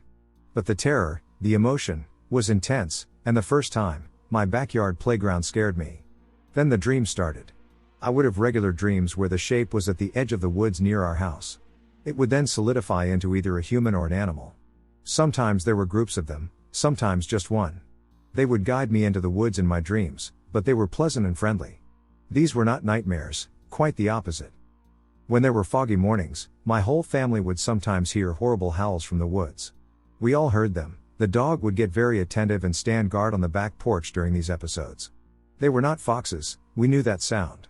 They were more of a bellow. When I spoke with my younger sister a few days ago about them, she remarked, "I completely forgot about those. In fact, I wish to forget them. They unsettled us every time." And there is nothing quite like being instructed to go outside in the fog and wait for the bus on a morning such as that. The farm kids on the bus always believed our woods were haunted because we experienced fog while they did not, even though they lived only a couple of miles away. Over the years growing up, I would always venture into the woods until my parents sold the house and moved after high school. There were times when I would become so scared as to be overwhelmed, and the older I got, the more curious I became. I went from running out of the woods in a panic to slowly walking home with a sharp eye, calling out to the woods to show itself. Sometimes I would see the shape with the fear and book it, sometimes I wouldn't see anything, which was worse, and the fear would always disappear as soon as I crossed the tree line. The last day before we moved, I stood at the tree line and said goodbye. Why not? I was raised by neighbors to talk to the woods and respect them. And I enjoyed the hell out of them growing up. But I knew to listen to the days when it had other business. Saying goodbye, I saw a rabbit sprint to the wood's edge and sit and stare at me. I thanked the rabbit and looked up and saw a few of the shapes about 30 feet in. The last time I ever saw them, I never felt an ounce of fear there. I waved and smiled and hopped in my car and moved away. Yes, circa 1979, I had an encounter with one when I was 11, early in the morning, crack of dawn, just getting light. I was in bed facing the wall, and then suddenly I changed sides and came face to face with this little man-like creature. If you've ever seen a Brian Froud drawing of a goblin-type dwarf, Then this creature was the exact same likeness as how he draws them. Heavy brow with very bushy eyebrows, crinkly leathery face, large nose, and even a black leather pointed hat, which was large and very creased. When I saw him, my eyes must have widened in shock, and in response, his eyes suddenly widened too. It was as though at first he thought I couldn't see him and then realized I could. He then suddenly ducked back down, and I could no longer see him. The whole interaction probably lasted about 10 seconds, and I just lay there trying to process what I'd just seen, and still do to this very day. After about 5 minutes I got the courage to leap from my bed to the doorway of my bedroom. I cleared a good 4 or so meters, and ran into my little sister's room and jumped into her bed. The funny thing is I never told my sister or my family about what happened until I was in my 20s. I have never heard of anybody experiencing anything like this, and truthfully, this incident is the reason I trawl through these kinds of groups, hoping I find somebody else who has experienced something similar. Disappointingly though, experiences with fae seem to be a rare occurrence, and I've never seen another person describe an experience like the one I had that morning. Leprechaun or goblin in the bathroom. I've been looking for a place to share this story. I was on a road trip in about July 2014 driving through Ohio when my friend and I diverted from the route to relax at Hocking Hills State Park/Old Man's Cave near Logan, Ohio. What I encountered there has stuck with me and disturbed me for years. While I can somewhat joke about it, I am convinced that what I witnessed was not human. While in the public shower, in the same stall my friend had just showered in without incident, I caught something from the corner of my eye. When I looked down, there was a disturbing creature, very ugly and small, craning its neck beneath the stall in a very unnatural way to glimpse at me showering. This creature was almost frog-like or troll-like in the face, with oddly placed patches of hair on its cheeks where normally a man's beard wouldn't grow. The way it slid its head under and looked up at me was bizarre and demonic. When I looked down at it, I could see satisfaction or delight in this being's expression that I was frightened of. In an instant I turned off the shower and put my clothes on while I was soaking wet. As I thought about what I had seen and whether I should confront it in the nearby stall, I heard the shower creak on. This was almost like a clever way to dissuade me from confronting it, almost trickster-like. I ran out of the shower house and immediately told my friend to drive away because I had encountered a leprechaun or a troll in the bathroom. Has anyone had similar instances in the area? The way the creature moved and could crane its neck was not human. Heck, if it were just a crackhead or a weird guy peeping under the stall, I wouldn't have been nearly as disturbed. It was true fear in my gut, and I hope someone has had a similar experience in the area I can talk to. I've always had strange paranormal things happen all my life, but when I was in high school my brother and I began seeing fairy-like creatures. I had begun seeing this strange little person, standing 30 high with ochre-colored skin and large, sinister-looking eyes, weeks prior. His teeth were crooked, which made them almost look sharp. He would always watch me from the hallway with a mischievous smile. I thought I was going crazy, so I ignored it. My brother and I were lying on the couches in the living room, watching TV, on a lazy summer afternoon. I could see my little visitor watching me from the hall, but this time he had a friend. I saw this tall white-haired being, wearing rough brown, burlap-looking robes, walk into the kitchen and appear to inspect my mother's plant over the sink. My brother shouted to it, thinking it was my stepfather asking him to bring him a glass of water. We had a horror movie moment when I told him we were the only ones home. He looked at me in terror and asked, "Then what is that?" When I looked back, they were both gone. I told him I didn't know, but I'm glad I wasn't the only one seeing them anymore. Since then, I've had many poltergeist-like activities happen when I cursed at the little one. My brother moved with my father to another state shortly after and to this day will not willingly talk about it. I'm 36 now and occasionally feel a tiny cold hand on my back when I try to sleep, hear a small voice in a language I don't know, or hear the sound of something small running through the house. I'll get an occasional glimpse, just to let me know he's still there. I've also seen many tiny 4-inch tall creatures. They turn into grasshoppers when I try to catch them. There's also a family of 8 to 10 tall, furry, almost monkey-like creatures living in my backyard. I've also seen a dryad twice. Stories for another day. I've only ever told my best friend and partner about these things for obvious reasons. My mom's encounter with the Encanto, or the Fae. Okay, so my mom was a mass communications major, and her final project was to make a short film. She and her group mates needed a forest to shoot in, which was difficult as they lived in Manila, where there's hardly any greenery at all. So they all took a trip to up Los Baños to shoot Mount Makiling. Now, for non-Filipinos out there, Mount Makiling is famous for encantos of fairies, as it is said that Mariang Makiling, a famous and powerful fairy, dwells there. So my mom and her group mates were shooting, and everything was going well until lunch. You see, they didn't pack lunch, so they'd have to go down the mountain to buy some, but that would mean lugging around the heavy camera and equipment they brought. They couldn't just leave the equipment for fear of them getting stolen. So my mom volunteers to be left behind to watch the things while the rest of her group mates eat lunch and bring her back some food later. But when she was alone, she grew bored, and the strangest thing happened. A song entered her mind. It was a song she had never heard before, nor was it in a language she understood, but somehow she knew every word and melody. And my mom had the urge to sing it, and she did. While she sang like an idiot, she saw the trees moving. At first, she thought it was the wind, but they seemed to be moving up and down. Still, she didn't think much of it or the strange song. Eventually, her group mates returned, and they wrapped up shooting by the end of the day. Then weird things all started to happen to them once they got back to Manila. First, they all had weird dreams that involved eyes. One groupmate said she was a giant eye staring down at a building. Another said in her dream her hand felt itchy, and when she scratched it, an eye appeared. Finally, my mom's dream was the strangest of all. She was in a dark void surrounded by hundreds of eyes. However, they weren't human eyes, as they were all unnatural shapes and colors. And she could hear voices whispering around her. How did she know that song? PSST, she can see us. Can she understand us? Then my mom woke up. Second, the possession. My mom was slaving away at her typewriter late at night to finish some assignments when suddenly she felt something enter her body. She described it as like being in the driver's seat of the car and suddenly being shoved to the passenger seat. She could still see her body move. She just couldn't control it. What was weirder was that she could hear the thoughts of whatever possessed her.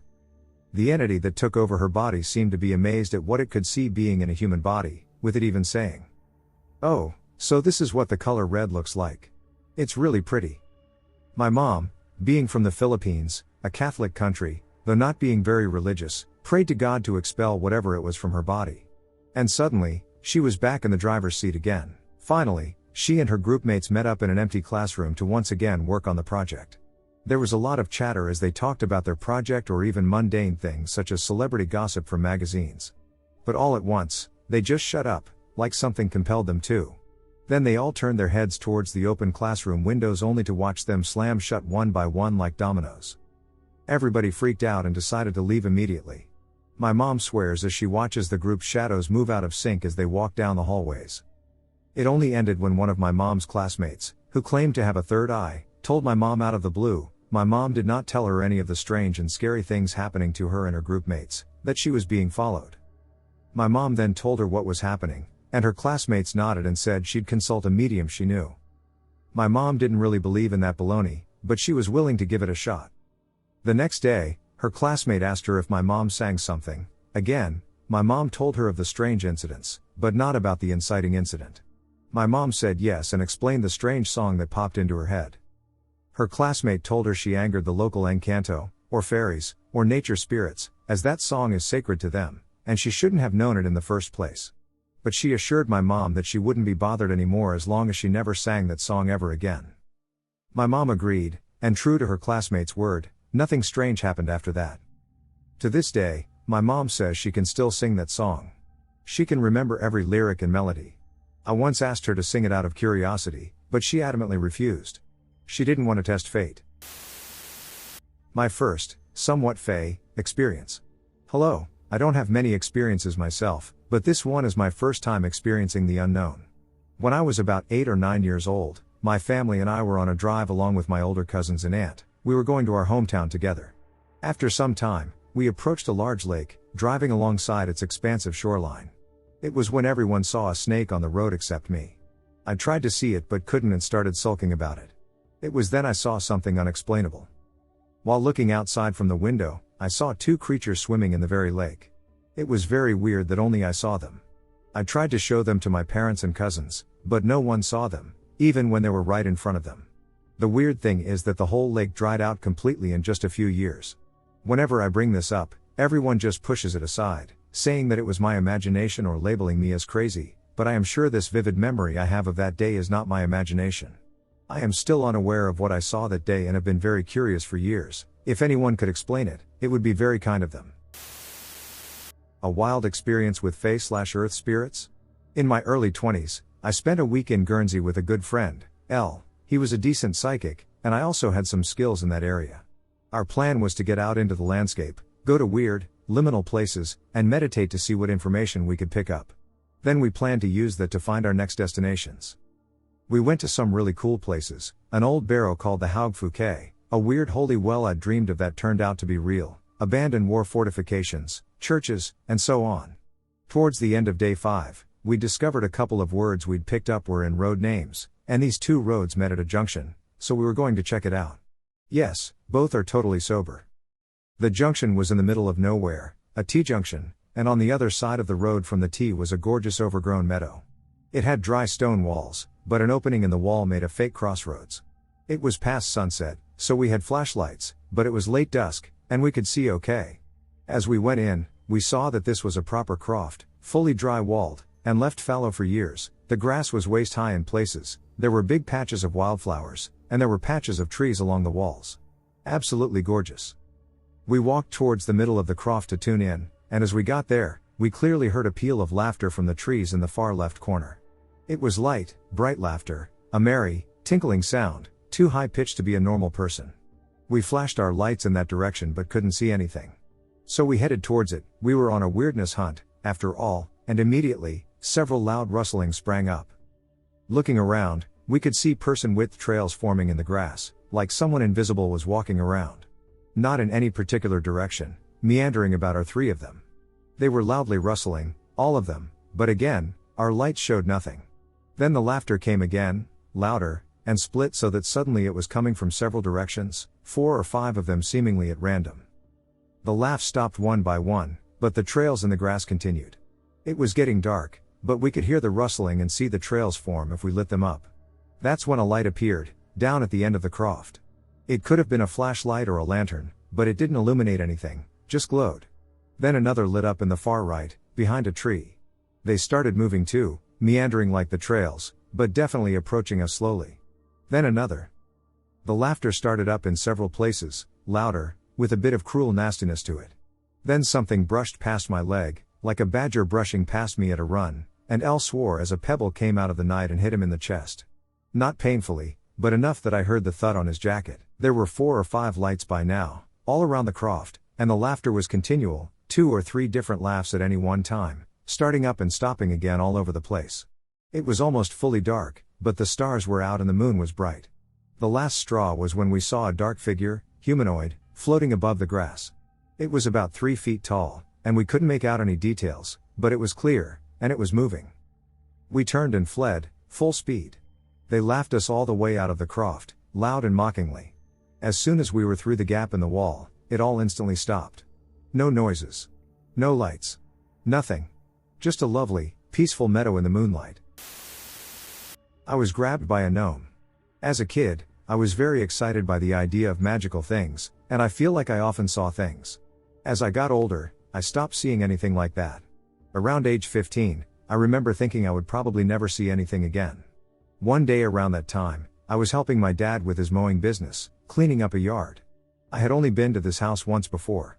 No one was home, and I believe it was between owners at the time. I was moving a brush pile from between 2 large trees to another area to be removed later. I was struggling with a large branch that was thicker than I could fully grab. As I was trying to reposition it so I could pull it out of the pile, a small hand reached out from inside the brush and grabbed my gloved hand. I remember it extremely vividly. It grabbed my finger with the dexterity of a human hand. I tried to convince myself it was a squirrel or some other animal with human-like hands, but it looked too human. It wasn't like a baby's hand, it looked like a man's hand, just shrunken down. An old man's hand, liver spots, hairy knuckles, and slightly gray skin. No fur or hair on the back of the hand like you'd expect from an animal, it looked distinctly humanoid. It only held onto my glove for about 5 seconds as I pulled away out of fear. I watched the hand retract back into the brush. At the same time, it screamed. It wasn't an animal sound. It sounded like a man screaming, just pitched higher. The sound was slightly animal-like, but it was not something I could identify. The sound vibrated my eardrums in a strange way, almost as if it resonated with me. My dad heard it from the front of the house, and I was about 100 yards away. This all happened very quickly, and I was extremely startled. I reacted fast and tried to see what it was. I started clawing through the brush and briefly saw a dark figure moving downward into the pile, just far enough out of reach. Not that I think I would have been brave enough to grab it anyway, Ha ha, but I couldn't find it. The scuffling sound eventually stopped, and there was nothing visible. I started moving the brush aside, moving it to a new pile a foot away from me so I could see if anything tried to escape the pile between the trees. Nothing ever did. I never saw it again, and I honestly wish I had. If anyone has any idea what it could have been or why it grabbed onto me for those few seconds, I'd be interested to hear. I can still feel the sensation of it gripping my finger. Duendes or something similar? Can anyone help me with this? When I was a little girl, I remember seeing these figures that would try to get me to follow them. They were very small, maybe 6 to 10 inches tall from what I recall. I remember them looking like small humanoid figures, and they would hide in the vents of our home. They would ask me to play with them, and I remember being very scared of them, and I would run and hide from them. I used to tell my mom about this in vivid detail, and she would just tell me it was my imagination. It wasn't until I was in my teens that she told me she was actually scared and didn't know how to respond to what I was seeing because she couldn't explain it to me. I'm in my 30s now, so there are only certain things I remember about them. However, I am aware of one other individual who claimed to have seen them as well, and everyone else I inform appears to be unfamiliar with what it is. Really hoping I can get some more information here. I am also hoping that someone else has seen something similar. For context, I grew up in West Texas. The person I knew who saw them as well was also from West Texas, and he saw them as a kid too. I would appreciate any help here. I know this sounds absolutely wild, but I feel like I can maybe get some answers here. Was it a gnome? Or another entity? It has been many years. But I have never forgotten this experience. What made me remember it today? I couldn't tell you. I have had more encounters with the paranormal in my lifetime than I can even count. But this one specifically still boggles my mind.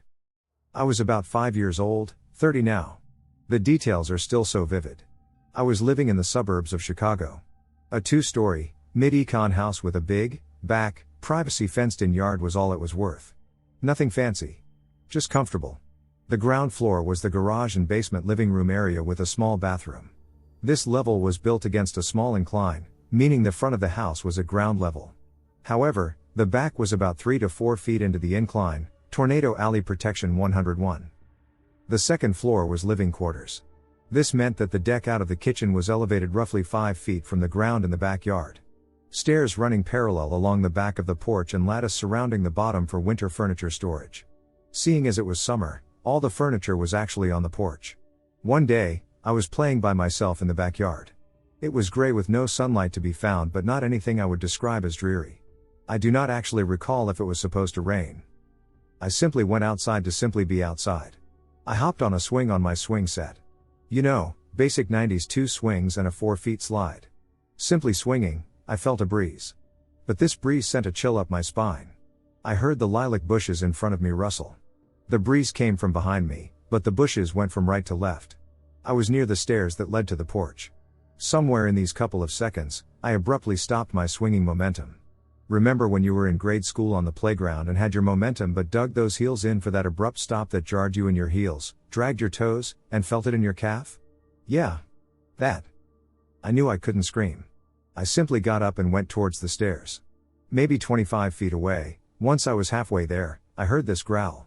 It was unlike anything I had ever heard before, even in movies, and it still haunts me to this day.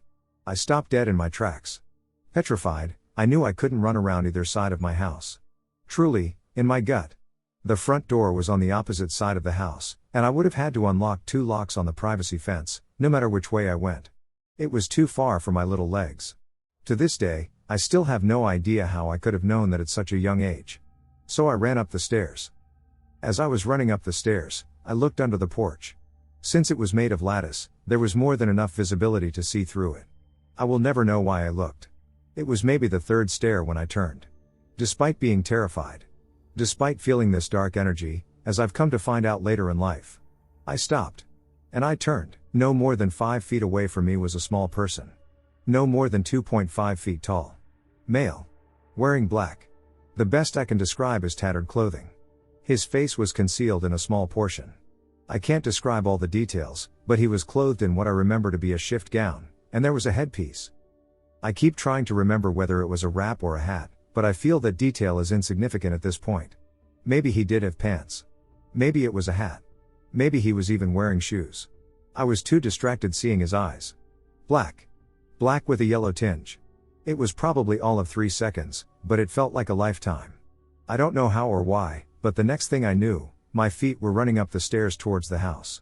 As I was rounding the top couple steps, I felt something try to grab my ankle. Somehow, I got away. And I ran straight into the kitchen, locking the door behind me. My mother turned around to me crying. I told her there was something out there. Something under the deck. A little person. A bad person. He's scary. However this came about for her, she told me it was a raccoon. Nothing to be afraid of. Dad. The same thing. I knew and still know it was not a raccoon. For years I never walked down those stairs, afraid someone would grab my ankle. I didn't even play in the yard without a parent present. I never even went on the deck. If I did, I was peeping through the cracks first, and there was still a parent. I even stopped going into the basement. That looming feeling never left me any time I was near that porch. That feeling always extended to the basement, although it might have been just a child's fear. That feeling. An indescribable sensation of darkness. But I remember it. To this day, I remember it with so much detail. Spiritual encounters a few years back in Australia. Thoughts? A few years ago I was going through a hard time. Anyway, I saw some stuff. I think it was real. I saw what I think might have been a dryad. I looked at a tree, and it had the face of a woman. I freaked out and thought I was insane, so I got help. I still can't believe how real it looked. It felt like I could touch it. Over the next year I also had another couple of incidents where I saw things. On Halloween I saw a few people kind of just sitting by the side of the road and at bus stops with their heads down on the same street. It was definitely supernatural. I also briefly observed a strikingly beautiful young girl who resembled a nymphette fairy, adorned with flowers and branches in her hair, on the black screen of my phone while I was engaged in a conversation with someone. And another time I walked out of the rooming house I lived in and nearly bumped into an extremely tall man. He was just standing by the door. I apologized and thought nothing of it, but then I also saw all these tiny women. They were dressed kind of, how to put this? Bogan haha, look that up. There was something supernatural about it. They were all in this tree, and the caretaker of the property didn't seem to see them, or if he did, he didn't say anything. I've seen other weird things since, but it hasn't been a regular occurrence. Thoughts? I'm not insane by the way. I've been followed my whole life and in dreams. So when I was born, I lived in a really old house. It definitely was a scary, soothing place. It was near sacred land. I am Aboriginal/native. My mom told me when I got older I had shadow people I'd talk to or play with. She was really creeped out by it, but I think most parents are creeped out by their children having imaginary friends. The next few houses we lived in were just as old and creepy, yet somehow calming. You never felt alone in them. So 3 years ago I moved back into my parents' house. I had the scariest dream. I think that's what it was. I was so shocked by what happened I couldn't move. 3 tall, 8 feet, I think, things were standing at the end of my bed. They looked human, but they were not. Not like aliens with long, beefy arms, but like goat legs. They had hooves like a horse. The head I couldn't see since it was dark. They were walking towards me. The next thing I knew, it was morning. I lost track of time that night. I knew it happened, but my parents said it was a nightmare. My sister knew I wasn't lying. She's seen them too. They walked down the halls on our side of the house. You can hear the hooves clicking over and over. Hands or something touched the walls and my door. Now my sister always slept with her door open. She told me she would hear it stand by her bed. Stuff in our washroom would be all on the floor in the morning. So to date right now, my sister and I have moved out. We have our own place, but it seems like they followed us again. Now I see it in my dreams, and it feels even more intense than before. My dreams are almost real. I can feel, see, and smell everything. It's like I close my eyes and I'm in another dimension. Sometimes I feel like I'm there for weeks or months. Time goes by faster there. I saw it up close. It smelled of wet, dirty earth, like moss. The creature had a body that was the darkest green, covered in black veins, which I wouldn't exactly call veins, but they were the closest resemblance, and featured slowly moving, oddly shaped drawings on its surface. Also a clay color to its skin. The creature had horns like a ram, but its face was flat and unlike anything I had ever seen. It resembled a flattened sheep's face, but even stranger. Weird long fingers. It watched me and followed me everywhere in my dreams. It led me to places that resembled labyrinths or strange, surreal caves in my dreams. The stone was inside them like crystal blue but with green mixed. Water is always running in the caves. I remember every dream they are in, every detail. They all usually look the same, but there are other things that aren't from this world. Now I see it a lot at my home. It plays with my cat. I see shadows of it touching me or poking me. I've caught their voice on videos, but for them to be gone. I may sound crazy, but this is also true. I don't have any clue what it could be or what it even wants. Sometimes they disappear, but then they come back. I know it's not a ghost/alien. They don't feel evil, more that heavy, soothing feeling. But dark, not evil, though. Maybe anyone here has an opinion on what it could be. Or maybe on what it wants. I'd love some opinions. Thanks for listening. Fairy/pixie/small human. United Kingdom, England, Nottinghamshire. When I was approximately 10 or 11 years old, I was outside playing in my garden during my little sister's birthday party, and there were around 20 of us gathered outside. Suddenly, I felt a sharp sensation on my neck. It stung slightly and also produced a tickling sensation. It then flew off my neck, and when I looked, I swear it was a fairy, a flying little person, or something similar. It stopped and looked at me before it flew away. I had 2 large lumps on my neck, approximately an inch apart, where it had landed and presumably pricked me. A couple of weeks later I went to a museum, and they had an insect section, and I explained to the staff my experience and the bite, and they could not identify what it was. I'm 20 years old now, and I still think about it all the time, and I'm convinced it wasn't an insect, as it genuinely stopped and looked at me. I saw its wrung out clothes, face, and everything. Could it be possible that there was something in its hand that poked me and caused the 2 marks? Not sure though. No one has ever believed me, apart from my girlfriend, but she is still skeptical, as I was only 10 or 11 years old at the time. Gnomes and leprechauns in southern Wisconsin in the 1980s. My stepdad was always a dry man. His humor was always what you would expect from someone born in the 1940s. He was devout in his faith as a Christian and hated superstition. It intrigued me. In 2006, he confessed this story in a tone that did not match the mood of the night, as we were all just eating dinner and discussing the Patriots football game. He tells of a time he took the train from Chicago to southern Wisconsin that stops in Kenosha. He was on the nearly empty train, alone, when he looked out the window and saw a small frozen pond, located about 10 feet from the train, where he observed about a dozen small men in green outfits. Some were wearing top hats, while others had pointed hats in red and gold. He was shocked. It was a traditional Midwest winter, lightly snowing.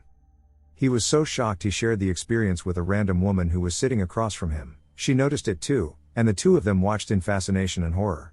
She expressed that she was scared, referring to his words about her feelings, and mentioned that their train car was so empty that no one else seemed to notice.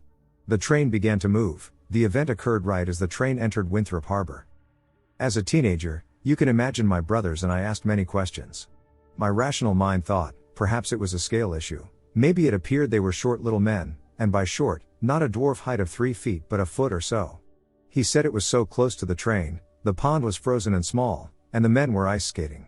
Little gnomish men, ice skating and doing acrobatics. As they did, the reason I tell this story, as someone nearly 30 now, is my husband told me a story recently about when he was 19. He was playing Game Boy at 9 p.m. in bed, and a little man with a pointy hand was at the foot of his bed, and when he noticed the little man, he ran under the covers, and it disappeared. What is going on? Hallucinations? Paquagee in the Delaware Water Gap. The following occurred in the Delaware Water Gap National Recreation Area, NJ side, on the stretch of Old Mine Road between the parking lots for Van Campen's Glen and the Upper Glen, in early March of 2021. Over many years, I have come to be intimately familiar with the gap, and my experiences there have had a profound effect on the person I am today.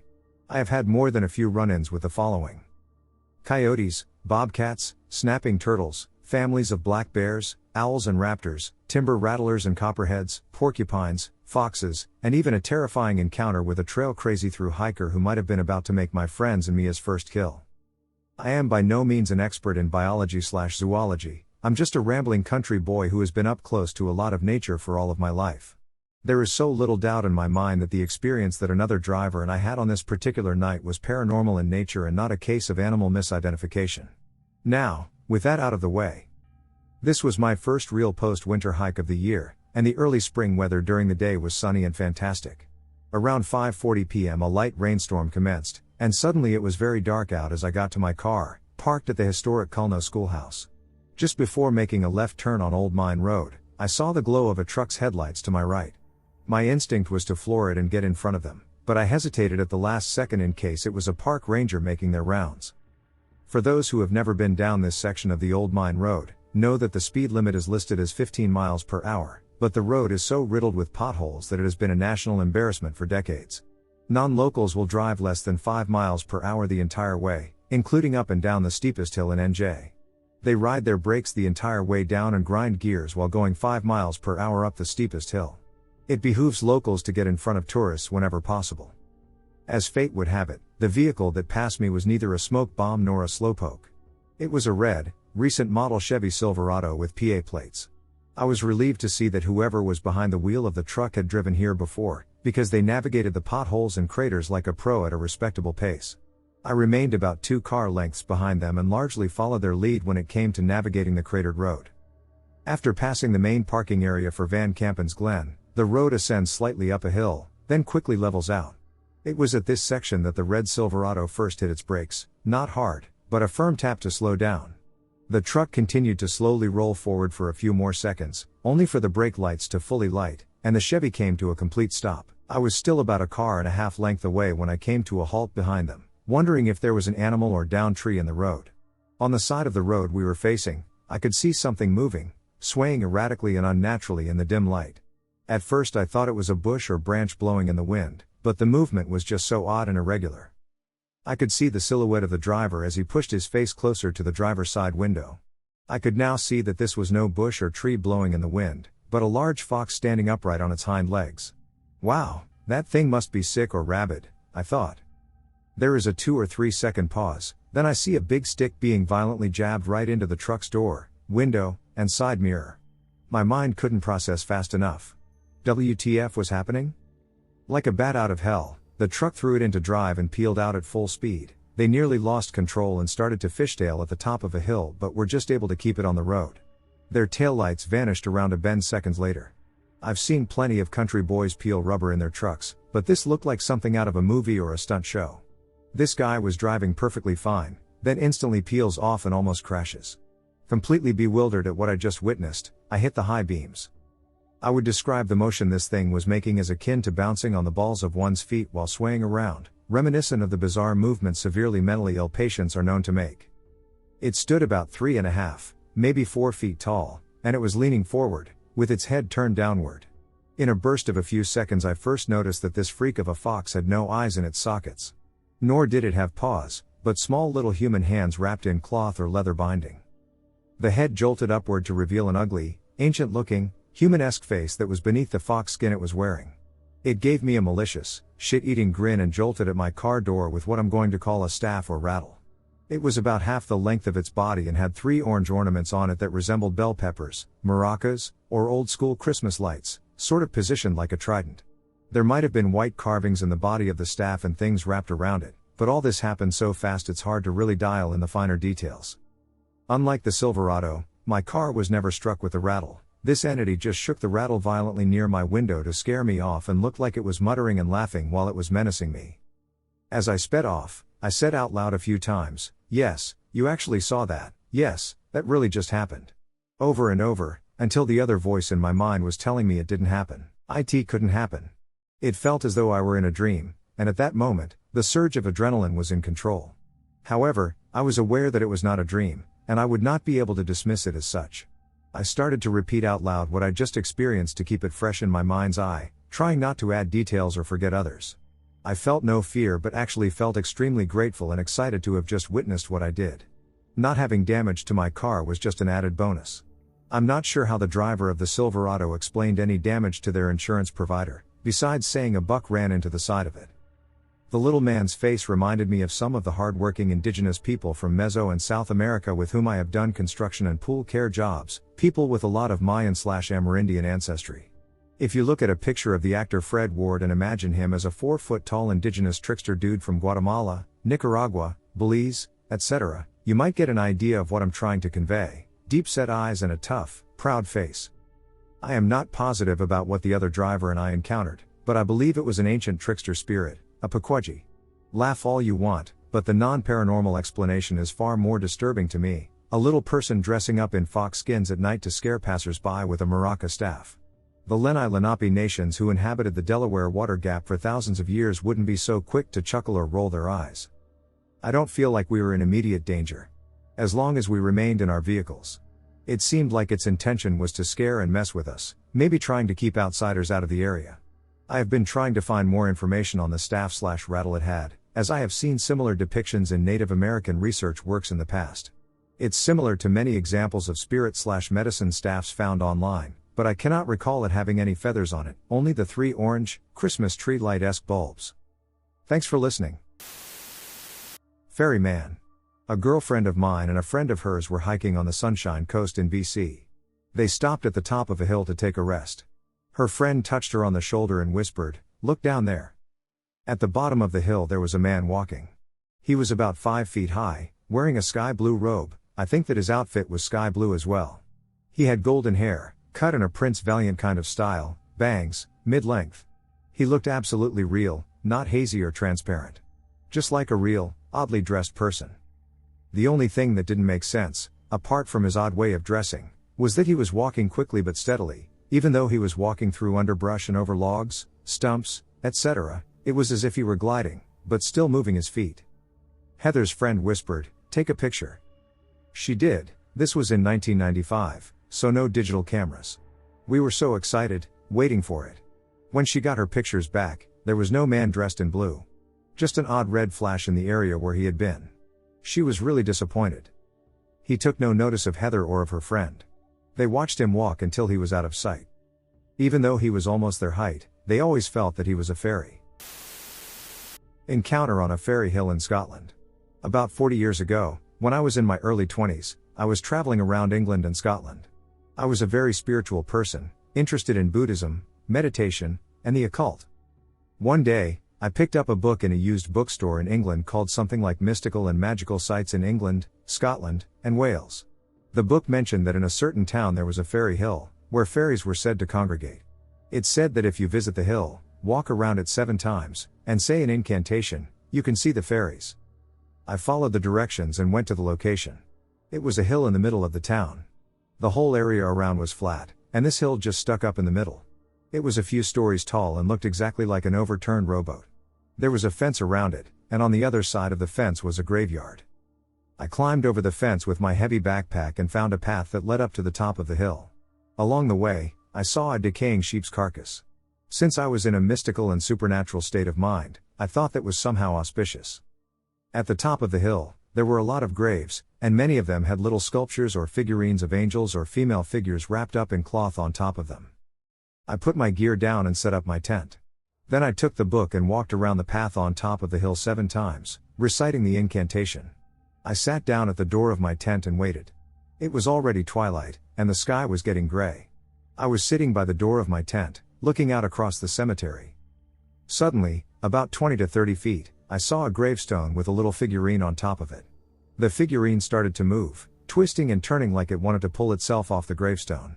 I was shocked and a little scared. I kept thinking to myself, this is really crazy. What's going on here? It kept turning and twisting as I was watching it. Then I did something wrong, which caused me to lose the moment. In those days, I was a big fan of the Don Juan series by Carlos Castaneda. Castaneda recounts an incident in the desert with Don Juan in one of the books. It was twilight, and Castaneda saw this huge creature, which looks like a dragon, lying in the desert, twitching like it's dying. He completely freaks out, since such a thing shouldn't exist. Then, his rational mind kicks in, and he looks at it again and sees that it is only a branch, shaking in the wind.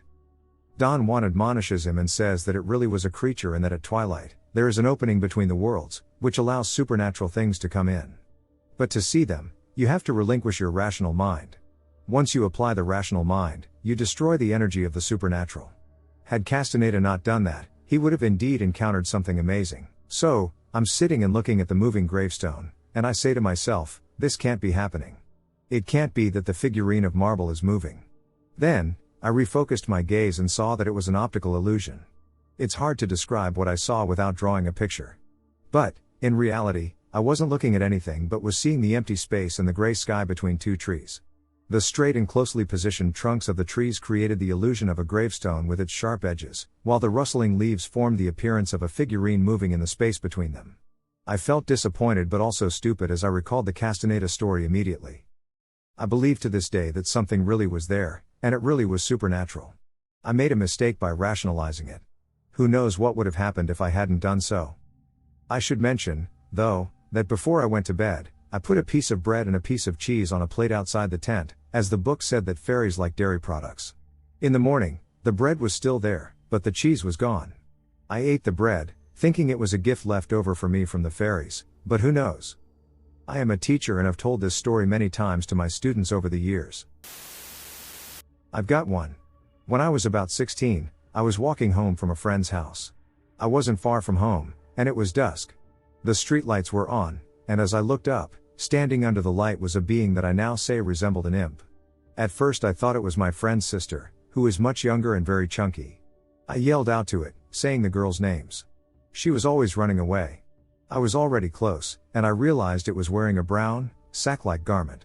It started to run away from me when it realized I saw it and yelled to it. It hobbled and disappeared over a hill. Once I realized it wasn't human, I stopped abruptly. I have never told that story ever. Mostly because no one would truly believe it. Later in my 20s, I went on a ghost walk in my town, and there was a supposed evil man that lived there in the 1700s. He was a slave owner and was rumored to have made a deal with the devil. It is said he was gifted with help. The Lee Masters imps. I know what I saw was not supposed to be there, and it's a very vivid memory. My mother says she saw a fairy, but I suspect there's something else causing it.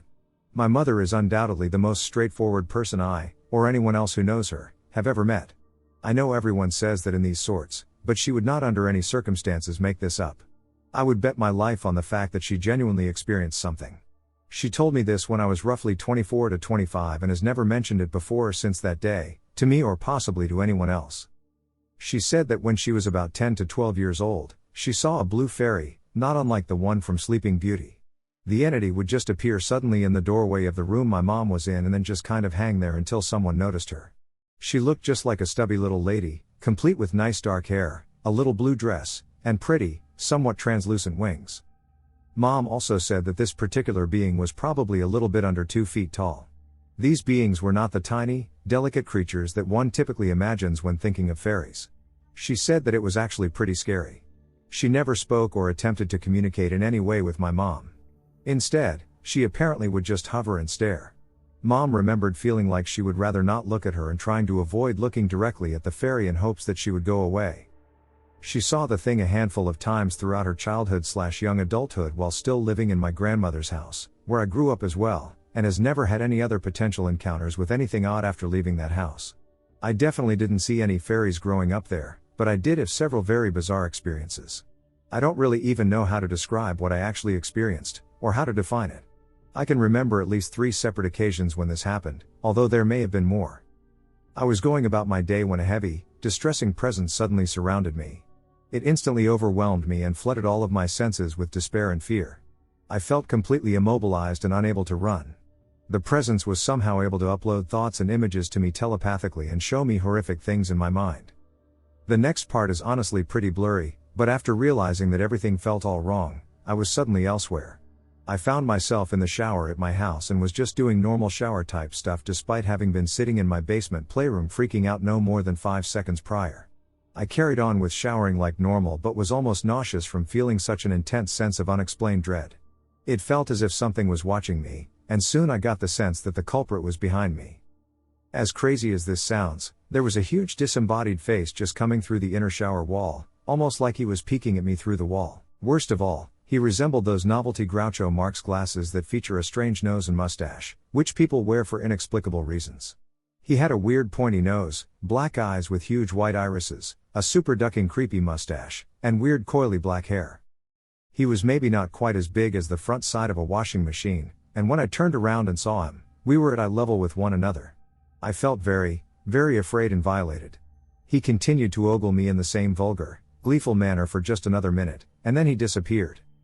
Then, the shower disappeared too, then the palpable sense of anxiety and dread, and then the heaviness that had manifested alongside the invisible entity. Lastly, I felt as if something significant had just happened to me. It's almost as if whatever being had caused my experience just backed out and left, taking my sense of alarm and upset with it. I, of course, can still remember what happened, but it almost feels like there are missing pieces to my memory of the ordeal. Which is actually for the best in this case. The other two incidents were as strange and scary as the first, and I might share one more later, but I don't want to right now. I try very hard to not think about these things the vast majority of the time, so it's not exactly easy to write it out like this. But anyway, my question here is, what type of creature / being / entity could be the actual culprit here?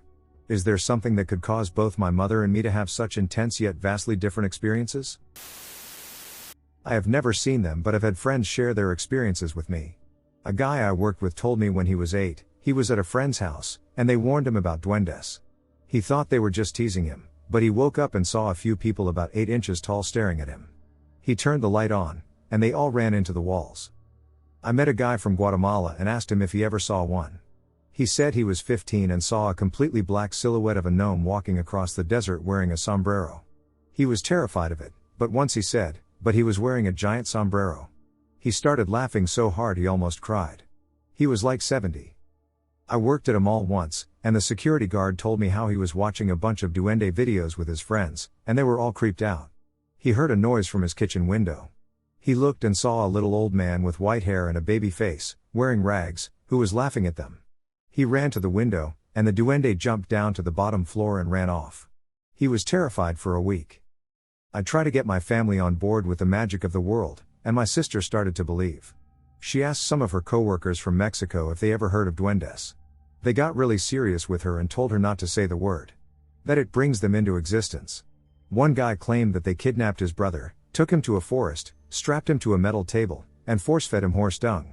They're showing up late at night when people play soccer or other ball sports is a common theme. I don't know why. They won't show themselves to me, but they do like messing with my head. For example, once they put 2 of my undies into a random box in my closet. I was looking all over for them. Would never put them in there. Weird memory from childhood of dwarf-like creatures with floppy hands running in a field. Hello all. Hoping to get some answers for this. I have a memory from when I was about 5 to 7 years old that keeps popping up in my head lately. I was on a road trip with my grandparents in the Midwestern United States. This would have been around the mid-90s, but I am positive it was before 98. On this road trip, we would have been traveling through Ohio, Indiana, Illinois, and Missouri. I recall driving through one of the many areas surrounded by vast open fields. It was probably farmland or something similar, but I do not remember seeing the neat rows of plants typically found when passing by any type of farm. It was more like a vast open field on either side of the car. The road had a 2-lane highway feel, giving off a podunk, middle of nowhere vibe. This is a common sight at drive-thrus in the Midwest. Anyway, I look out the car window, and there are these little, dwarf-looking creatures with enormous, droopy hands just sprinting around the open fields in circles with their hands hanging lazily in front of them as they run. Some of the creatures were dressed entirely in blue, while others were dressed entirely in red, but their visible skin appeared Caucasian. At the time, being about 5 or 6, I thought they looked like Dopey from Snow White and the 7 Dwarfs. All of them wore small caps on their heads, similar to Dopey's, and they were dressed in large, oversized robes that were either completely blue or completely red from head to toe. Their huge, floppy hands were sticking out of their oversized sleeves, hanging limply as they pranced around the large field. Nowadays, I have a better comparison. They closely resemble the small minion characters from the game League of Legends. This resemblance extends even to their running style. So, imagine those minions as if they were real. But the things I saw resembled what it might look like if a stuffed doll could run and prance. The floppy hands reminded me of the way a stuffed doll's wrist is sewn, causing the hand to flop around. I asked my grandma what they were. She had a cryptic tone and said, "They're in jail. That's why you don't want to go to jail." Or something like that, but I distinctly remember her saying those things were in a jail of some sort. What?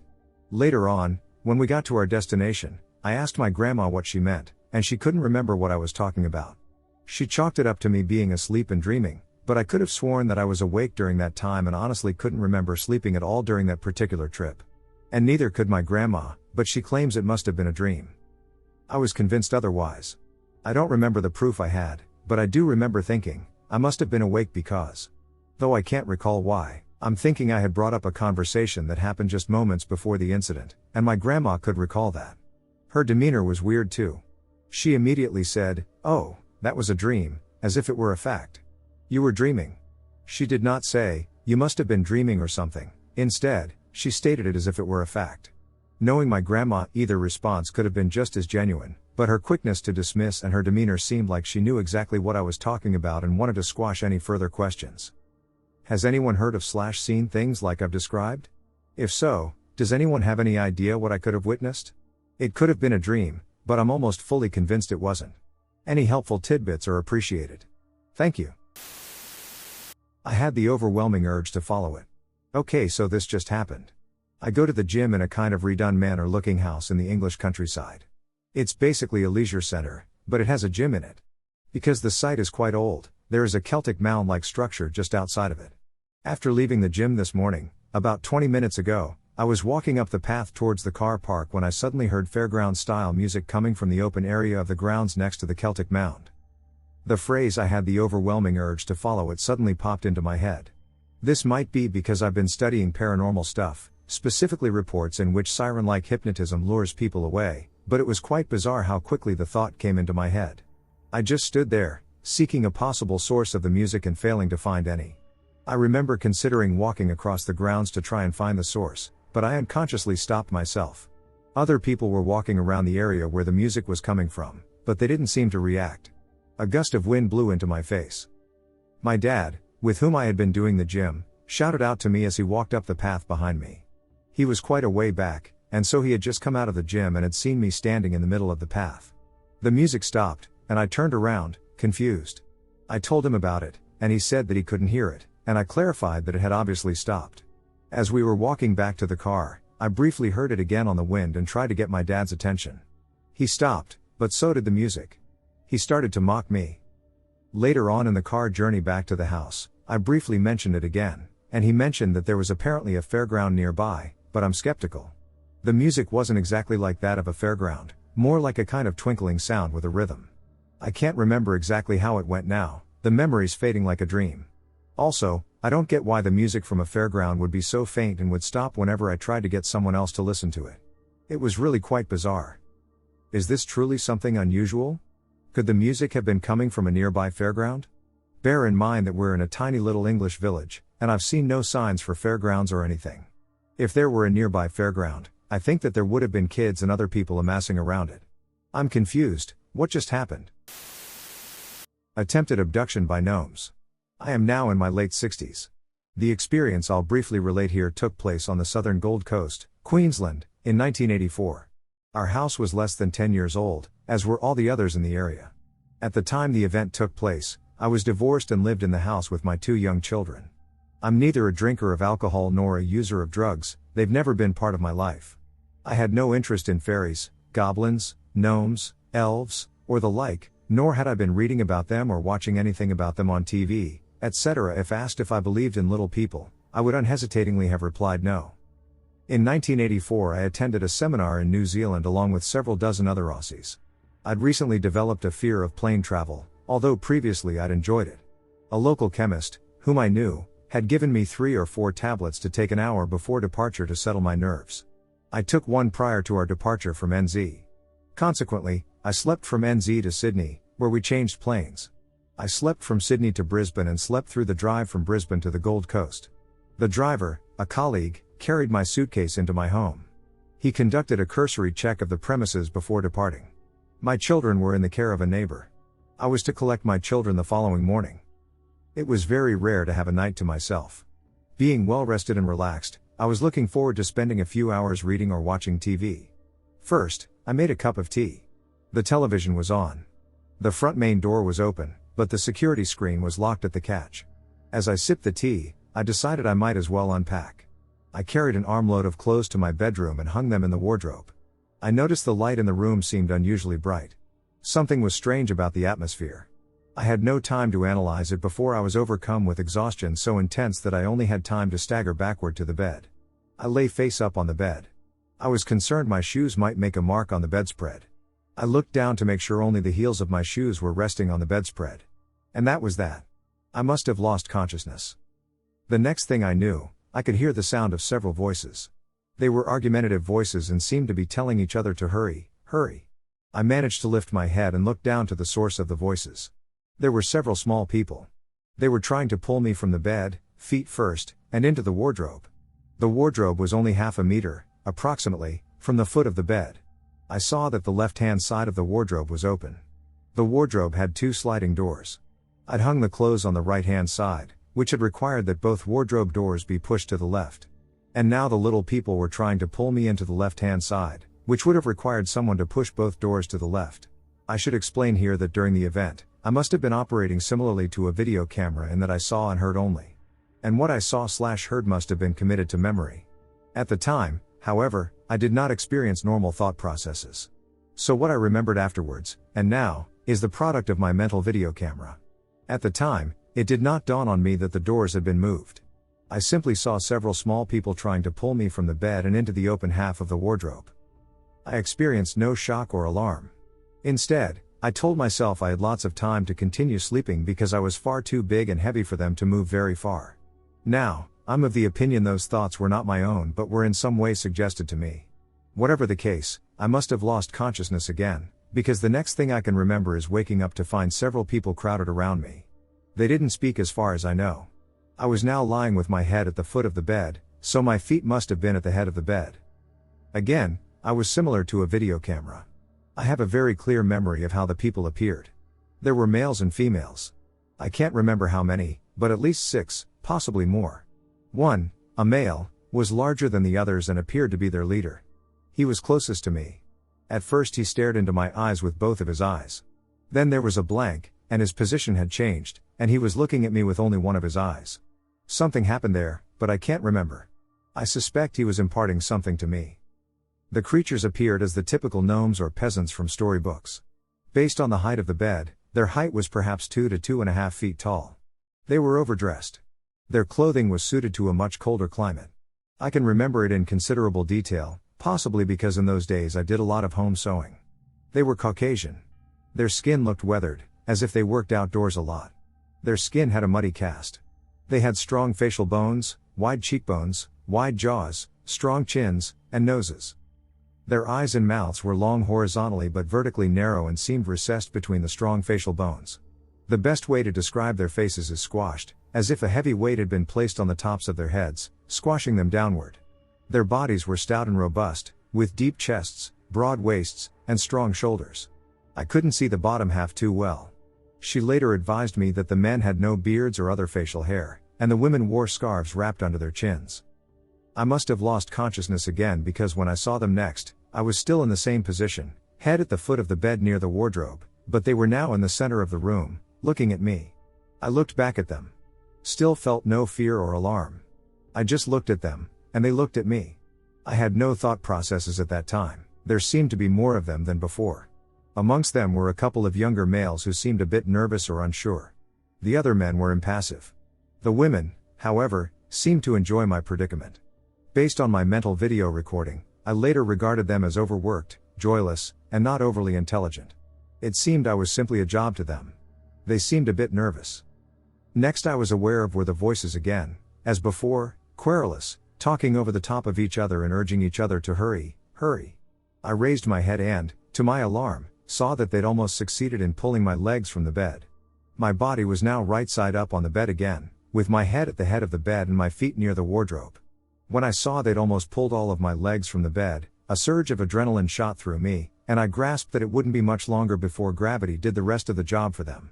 All they'd have to do would be to steer my falling body into the wardrobe. I yelled out and kicked at them. Then I jumped from the bed into the center of the room. The room seemed far brighter than usual. I remember standing there and yelling at them. I still wasn't afraid. I was angry with them. They muttered between themselves. They looked and sounded resigned and bitter.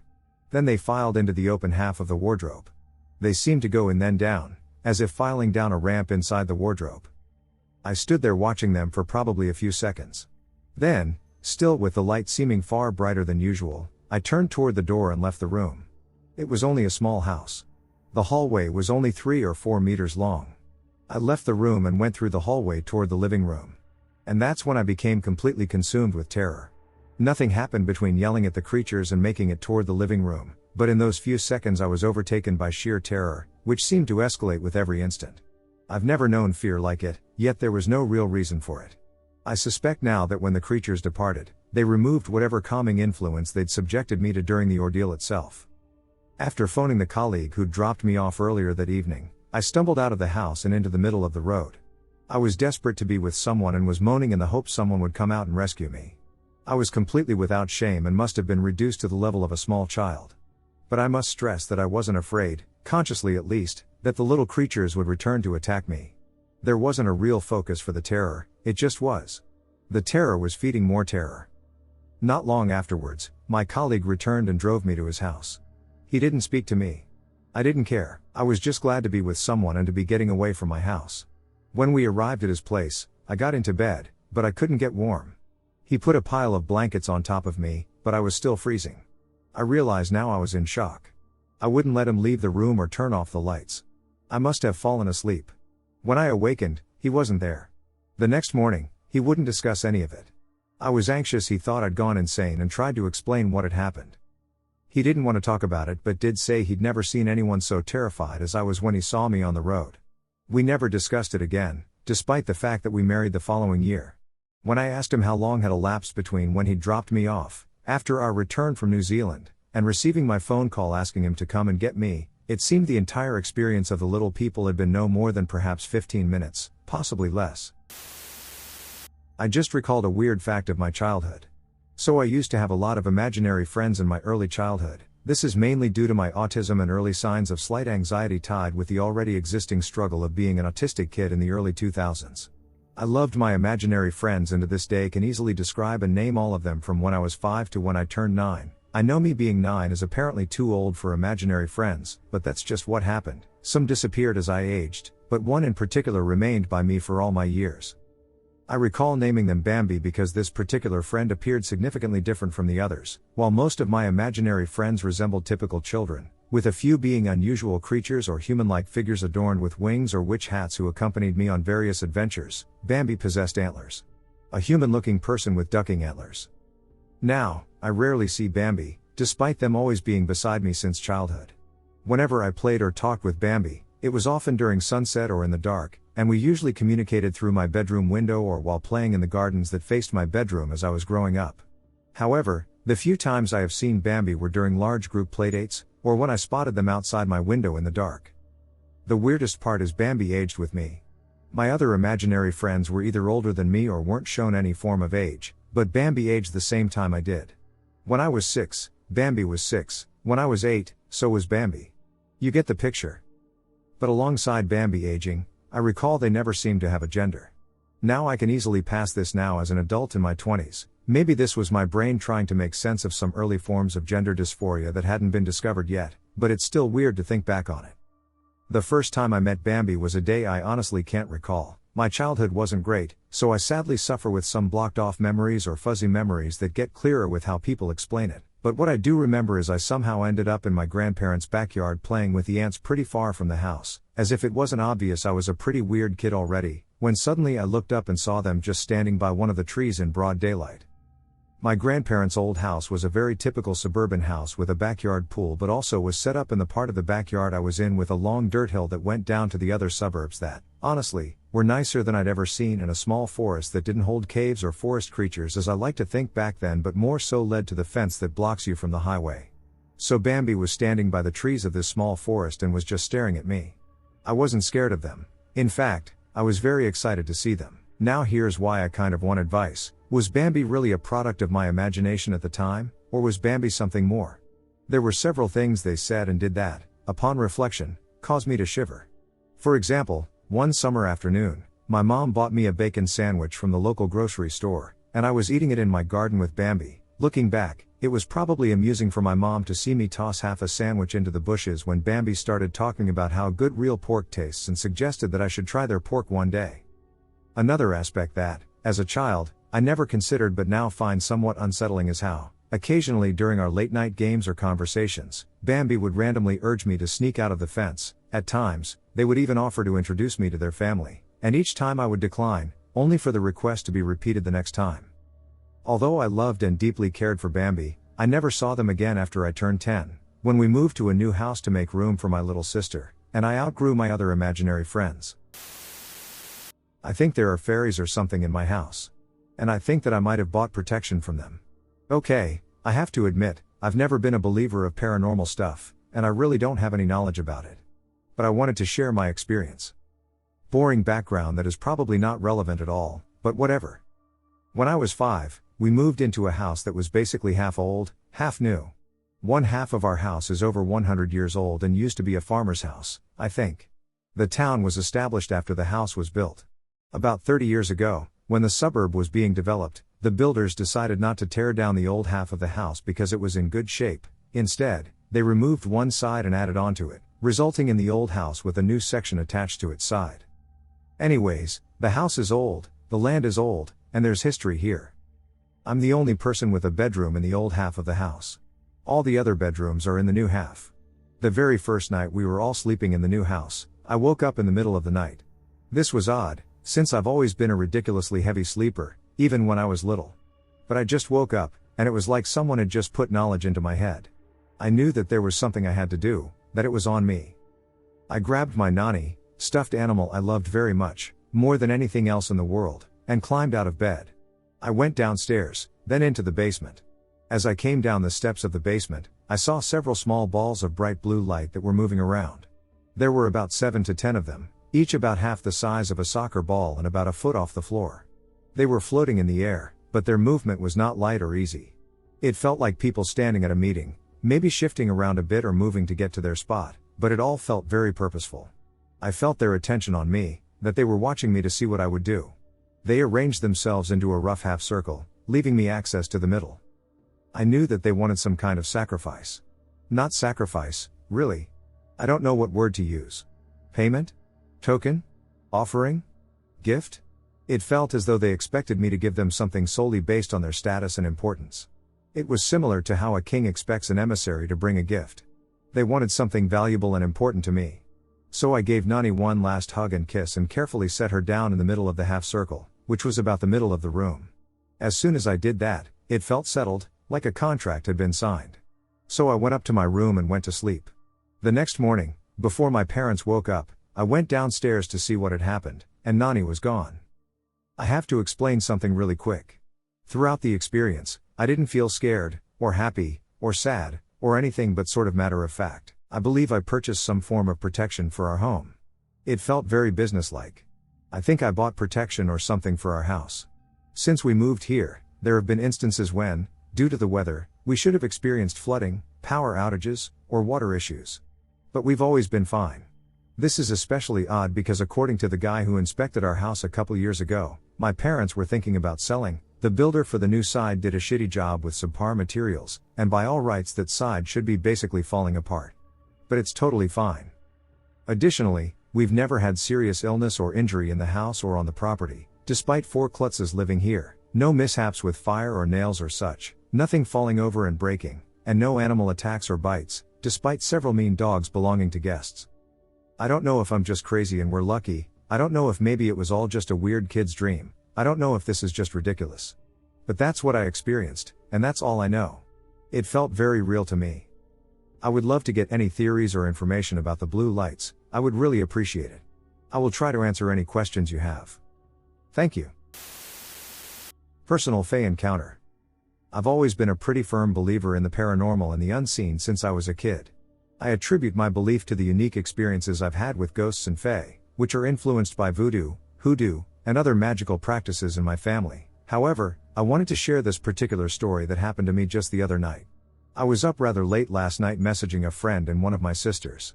I had only just decided to lay down and turn my light off for the night. I wasn't tired, but considering the times, I'm trying to do my best not to raise the light bill.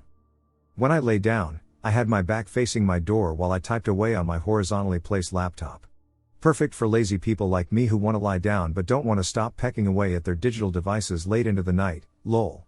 That's when I suddenly felt a hand slip under my satin bonnet and begin running their fingers through my hair. For those who don't know much about Afro hair, our hair is actually rather fragile despite how it looks. And unless you have particular pillows and sheets, like satin, we need to wear protective head coverings while we sleep to keep our hair from rubbing against the pillows, or it'll tear it out. And for those who are not familiar, black people generally do not appreciate having their hair touched without permission. I'm really only comfortable with my parents and me touching my hair, I rarely let anyone else touch it since it tangles easily. Which was why this was especially jarring to feel such a deliberate touch. My first thought, dumbly, was that isn't my hand. The next thought was that it couldn't have been mom too, how I refer to my trans mom on my blog to avoid confusion between my two mums, or her boyfriend. First, I would have heard the door open, and second, I was certain they were both asleep. Third, neither of them was really the hair-touching type. Mom 2's boyfriend might be white, but he knows the unofficial rules. Plus, he'd never do that. So, through the process of elimination, I knew it wasn't anyone human. It was also an energy I couldn't recognize as any of the usual fairies or spirits I knew would come through my home. It was someone new. The curious wave of energy swept over me, and I realized, they just want to touch my hair since they've never seen hair like mine. Still, I texted a friend, someone is touching my hair, and that's when the caressing stopped. Knowing the fairy meant no harm, I continued typing to a friend without turning around and explained aloud the details of my hair and the purpose of my bonnet. My guess is that this was a fairy who may have seen me on walks before and was fascinated by my hair and decided to finally act on that curiosity. Only about 10 minutes later did I feel a cautious hand touch the back of my hair again, this time through the bonnet, lightly poking it down to see how my hair would rise back up. It stopped a few minutes later, and I felt a rather giddy feeling that kept me up for about another hour before I was finally able to sleep. Thanks to the area I live in, there are a lot of fairies that come in and out. Most of the fairies are garden fae, as many of the plants and flowers in my neighbors' gardens are fae-friendly. Occasionally, when I play Celtic woman's music loudly, a burst of birdsong fills the air outside my window, and the energy in my room becomes electric, with orbs and wisps flitting about until the music stops, allowing them to filter out and leave me alone. I know there are plenty of cons to interacting with the fae, but there are still enjoyable moments I find in those interactions once you know how they operate. Anyway, I wanted to share a recent fun interaction that I thought would be enjoyable to discuss here. I think I may have encountered a malevolent fae. I've seen something I've come to know as a redcap, or a bloodcap.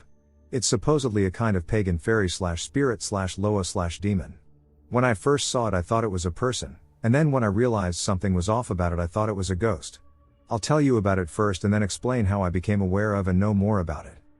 I first started seeing it relatively recently, during the summer of 2016. A friend of mine had been renting a house from his parents, who were terrible landlords, by the way. It was a partially completed extravagant brick house at the back end of a clearing/field in the woods, with the completed portion being attached to a trailer house. My friends and I, totaling approximately 10 regulars, were enjoying our summer break from university and work. During our time off, we would gather at his residence to watch movies, smoke cannabis, exercise, and socialize over drinks, among other activities. We'd thrown several huge blowout parties over the spring and early summer months, with over 300 people showing up to them each as well.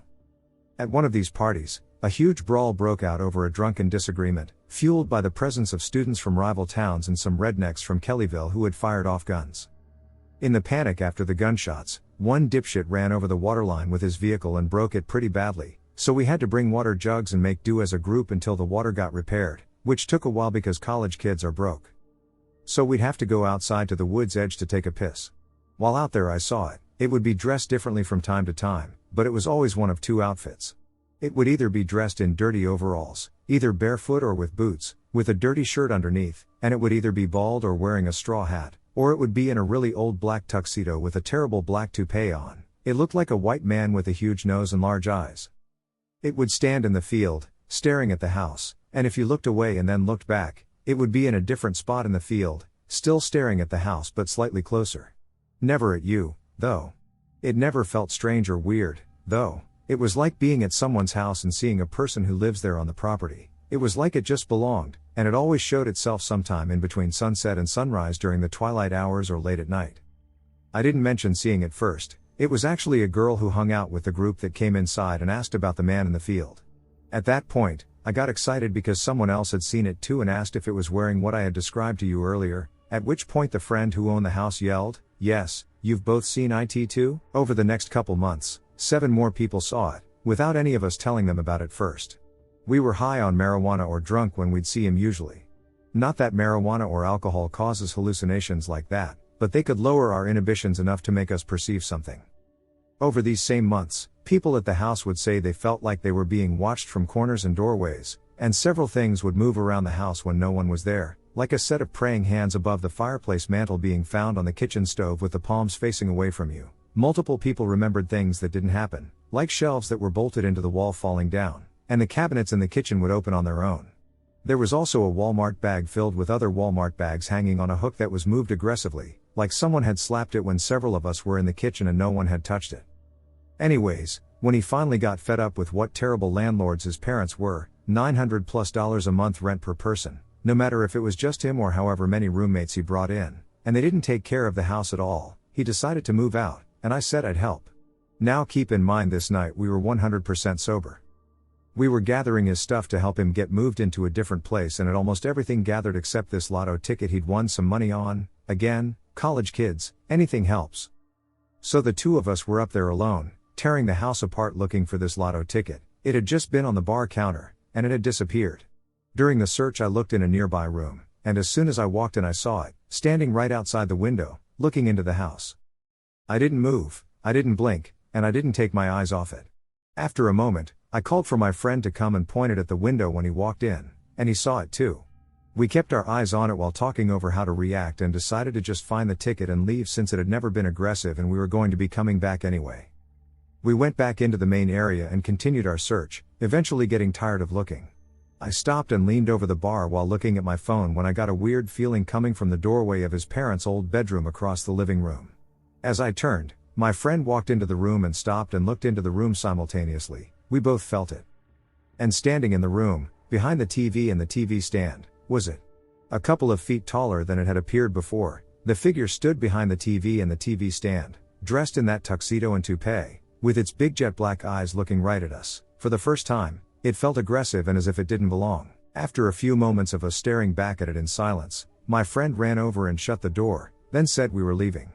I had already turned around to grab a bag, and in the hallway, right behind me on the floor was the lotto ticket we had been searching all over the house for.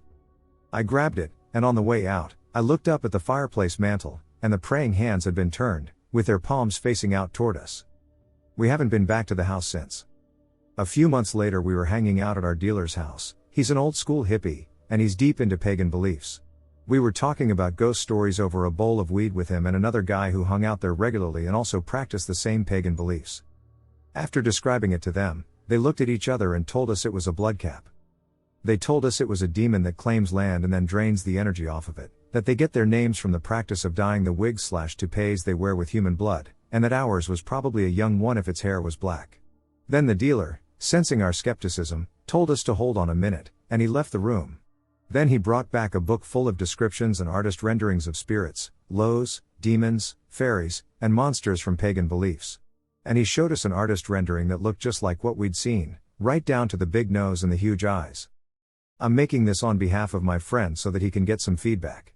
Have any of you ever had an experience like this? If so, your comments and responses are welcome. If you haven't, please share your thoughts and opinions regardless.